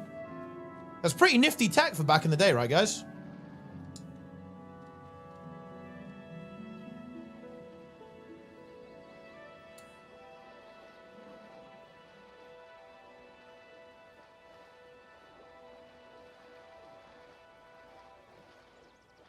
Roach monthly? I mean, I guess the bug of the month is a roach.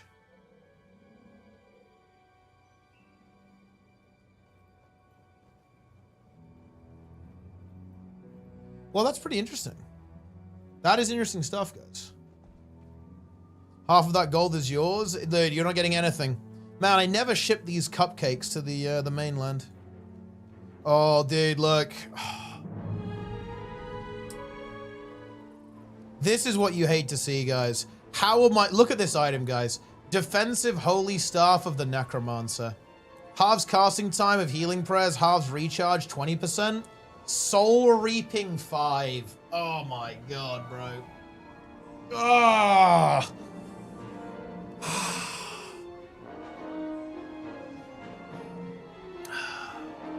That's crazy.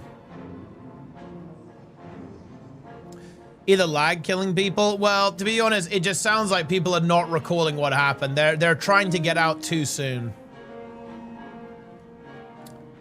Did this character die? No. This guy has died 0 times. 0 times, 800k XP. But yeah, this was unofficial hardcore. Unofficial HC. Elementalist player here. Annie McDevil. Rose's Fatal Beauty. Ah, Akuma. See, look, guys, that is Akuma in their natural habitat next to the Zunlai chest. And look, guys, I have swiped, actually. I swiped for the full material storage. So basically, the way I'm going to approach this, I took all of the... Look what I've done. I took all the gold out and all the materials. And I put every item I have from unofficial HC into these guild bank tabs.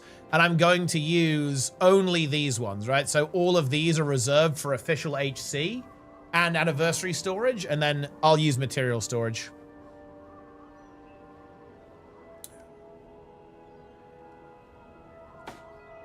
That's how it is. Look, I have 1 Ecto, guys. 1 Ecto on this account.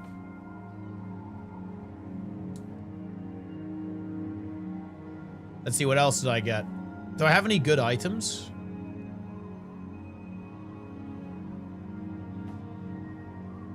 Monk Rune of Superior Divine Favor. I can't use any of this, though, because this is all from unofficial HC.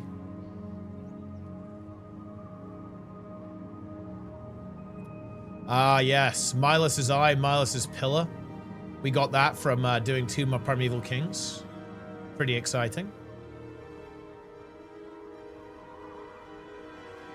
Do you think 2 could change how HC works? It was requested, like a logout timer and out of combat mechanic. That would probably be not impossible to add, but also not trivial. How did Plenix enjoy Tombs, do you think? Look, I don't think Plenix really enjoys Guild Wars 1 that much. It's kind of sad, but to be honest, I think Plenix really likes to be really familiar with the game. I think we almost like rushed him. I think he didn't feel comfy, and therefore he was not cozy. And obviously he went down to the worm. Take a look here, guys. This is Chaos Worm. As you can see, Chaos Worms are worms seen in the Hall of Heroes and the Dragon Festival. Burrowing Chaos Worm, Earthshaker, Irresistible Blow, Wary Stance. Think he enjoyed the worm? I think he probably did enjoy the worm, yeah. Nearly as much as he enjoyed Vampire Hopper.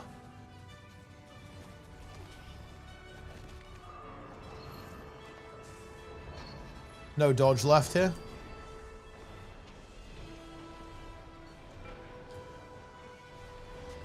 What forced him to PvP rank 80? I mean, look, he does have to do PvP rank 80, which is one of the most brutal challenges on the wheel. No, he does actually enjoy PvP. Like, Plenix is very much exposed on this. He secretly loves PvP.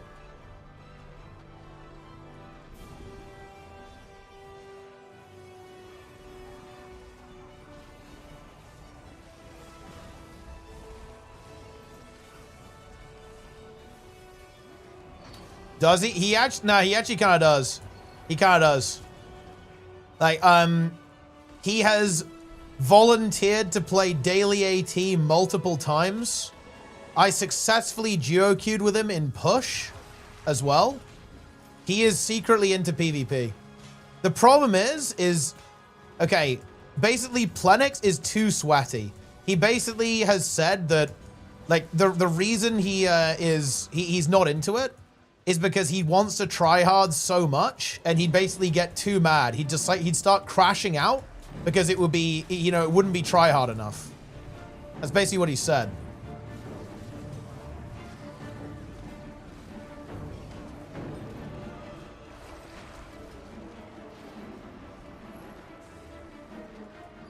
Actually, a pretty interesting fight here. Dude, the Ritualist auto attacks are so funny.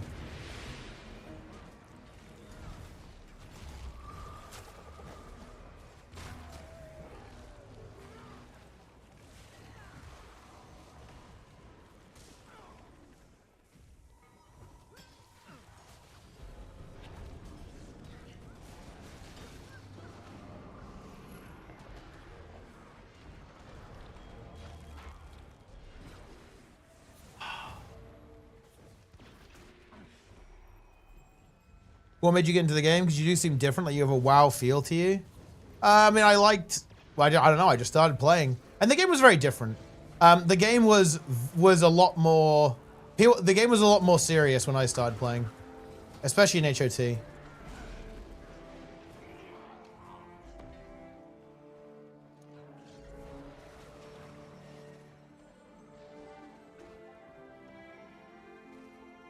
I mean, yeah, I just started playing. I was playing WoW at the time, and I played Guild Wars 1. I thought Guild Wars 1 was good. I played Guild Wars 2. Played World of Warcraft. Played some RuneScape. All that kind of good stuff. Oh, it's very kind of you, Guildfly. I hope the same is true for you.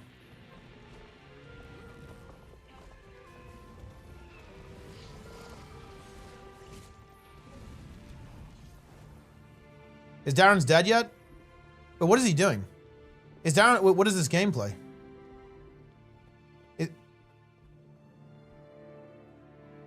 What is bro watching?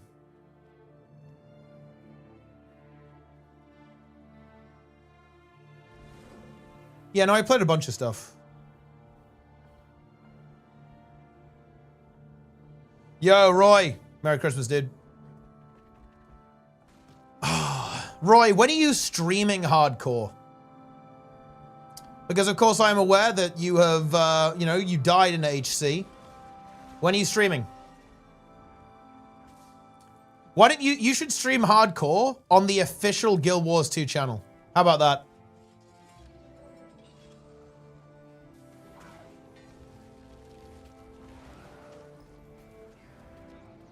That will be content.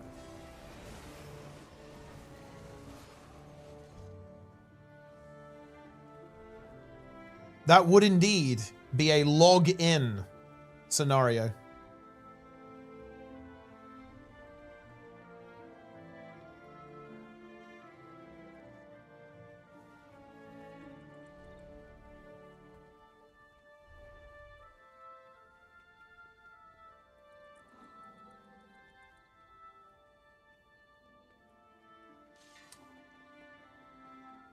Omega.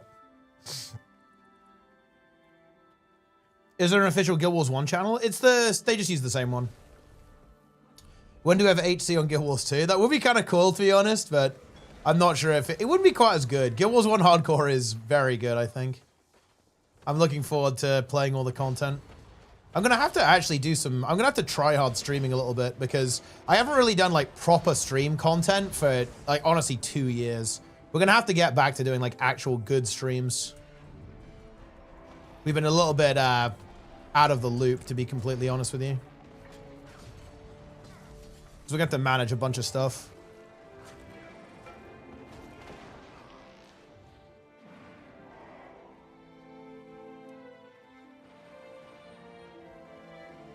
We're working on it. We're getting there.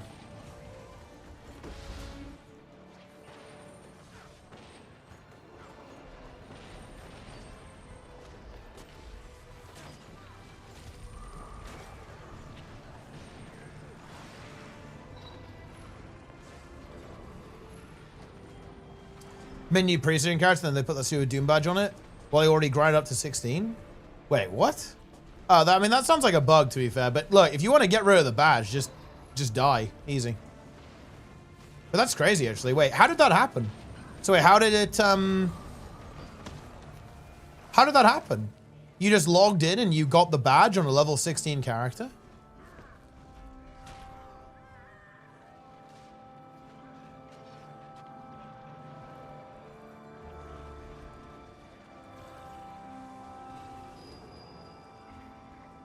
They released Reforged in a few days. They brought the badge in. Oh, I see. I see. You're saying that you wanted to do hardcore, right? But you started doing it before hardcore. You were too early. Okay.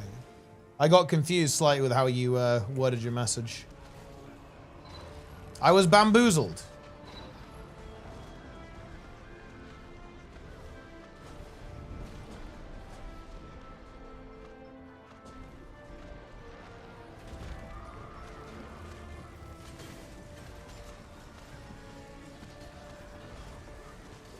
You doing great already? To be honest, nah. My look, you know, at the risk of maybe counter-advertising myself, my stream isn't good. It hasn't been good for like 2 years.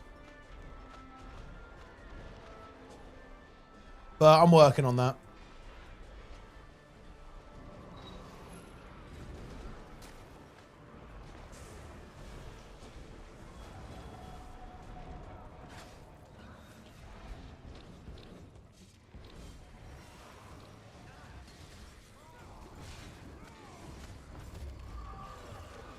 What content would you make? Just something that's interesting. Like, I feel like I don't do anything interesting on stream these days, really. So I need to change that.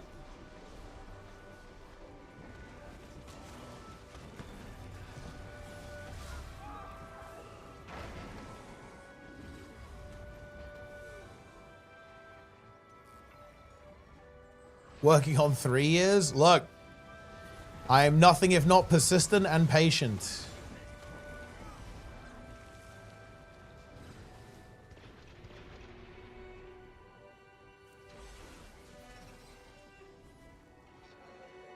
Yeah, there have been some decent moments, but it hasn't been that good. Hasn't been consistent. But, you know, it's getting there. It was a lot better than the year before. Like, 2024 was a complete train wreck. 2025 was like, okay. I'd give myself like a passing grade. This is like a C tier year. Like, 2024 was a complete failure. It was like D tier.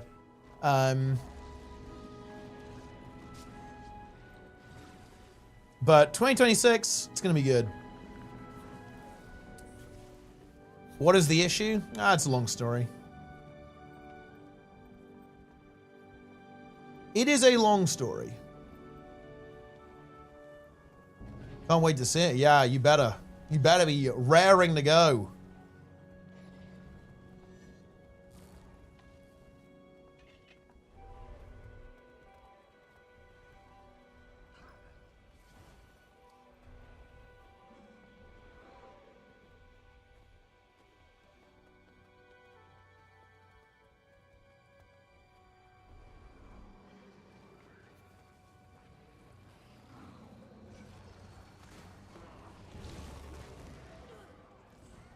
Incredible.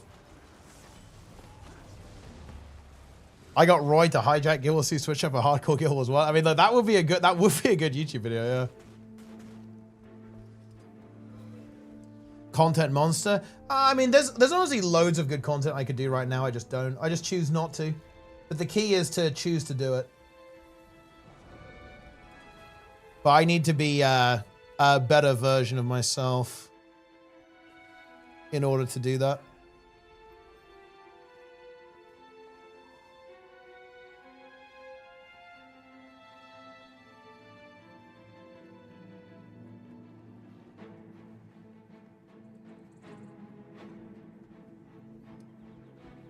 Incredible.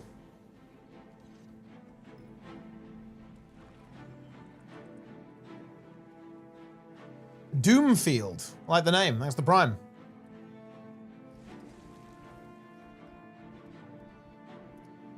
We stream Guild Wars 1 on the official Guild Wars. It wouldn't be that insane. It would be insane if you were running your own personal stream though, Roy. That would be pretty crazy. And it was HC.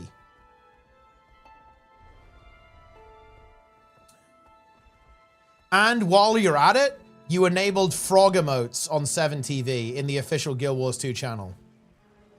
That will be crazy.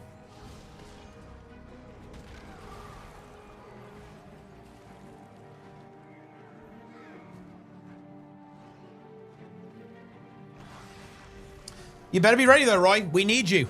We need your energy surge or panic or shared burden or whatever the ability is. Visions of regret, rather.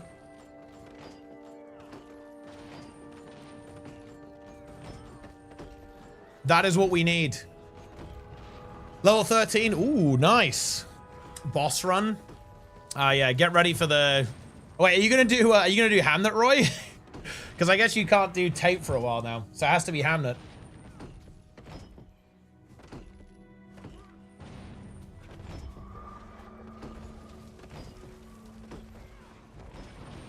I'm glad I didn't end up doing that. It sounds like turbo brain rot.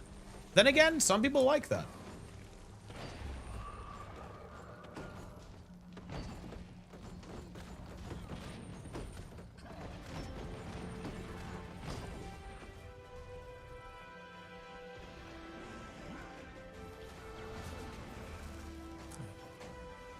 I think the footman's name is Andrew. It would be funny if they did retcon that. Because obviously the character's a bit of a meme, cowardly character, so that would be quite entertaining in my opinion. Despairger? I mean, look, to be honest, Hamnet is Despairger. Like, Tate was honestly fine. Like, you just kind of just grind it. But the thing is, it's 15 times less of a reset spam than Hamnet. Like, Hamnet, you have to reset about every minute, and then Tate, you reset about every 10 minutes. Level 13 feels pretty slow. 13 is slow, yeah. I think the slowest level was 15. So 14 through to 15 is really fucking slow. Wait, what was the slow level actually? Oh, yeah, no. Yeah, 15 to 16 was pretty slow. Yeah. 13 is slow and 15 is slow. But to be honest, I'll tell you this. Once you get to 16, it is very fast, actually. Like, I felt like I zoomed. I actually zoomed hard at the end.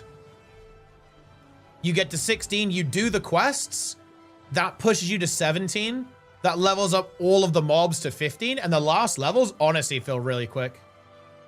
To be fair, I actually soloed a lot at the end too, and I duoed or even like trioed and quadrupled at the start.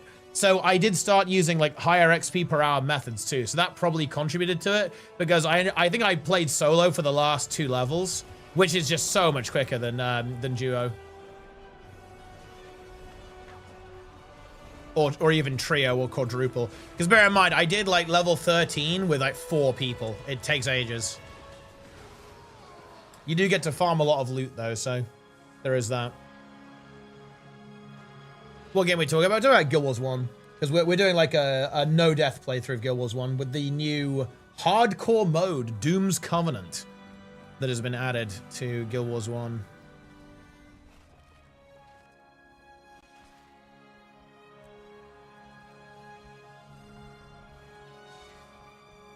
And speaking of which, the stream is over. I'll be back tomorrow, guys. I very much hope that you've all had a very wonderful, festive, exciting thing. That you got some nice things from Santa, from Father Christmas, okay? Hope you guys enjoyed the stream. It was fun to stream here on Christmas Day. Had some pretty interesting discussions going on today. I will be back tomorrow as usual, as you might expect. We're going to start, I will try to, I'm going to get all of my tasks done, okay? And then we can do some Guild Wars 2 ranked PvP grind, and also Guild Wars 1 hardcore grind, and hopefully WoW Mythic Plus as well. I'm preparing for midnight. So we've got that going on. And of course, yeah, New Year stuff. I hope to do some, I have some tier lists I want to do. So stay tuned for tier lists and stay tuned for just big content in general. I know you guys love that stuff. But yeah, I hope you guys had a lot of fun, had a lot of family fun. I know I did. It was really good. It's always a nice time of year. Good excuse to be very wholesome, as we absolutely love. Hope you guys had a great time. And of course, I'm going to be streaming every day until the end of the year. Maybe even into the next year as well. Okay, it's going to be big. It's going to be content. It's going to be epic. And yeah, I'll be here on New Year's Eve as well. We'll be here to see in the new year of Guild Wars 2. Because as we all know, 2026 is the year of Guild Wars. There you have it. I've said it. And we're going to rate Darren's, guys. I leached his content enough today. We owe him one. And of course, he's doing Guild Wars 1 HC. Very exciting. We love that. So yep, say hi to Darren's. Do not let him die. If this clown dies again, I'm leaving him in pre, dude. Like, I'm just moving on. I'm replacing him. I'm going to bench him. We're going to get someone in instead of Darren's to replace him as our Mesmer in our HC combo. Anyway, that's it. Take it easy, gamers. Thanks for watching. Follow, subscribe. Social media. You guys know what to do. I'll see you tomorrow. Take it easy. Merry Christmas and happy holidays. And stay tuned for the new year. I'll see you then, guys. Take it easy.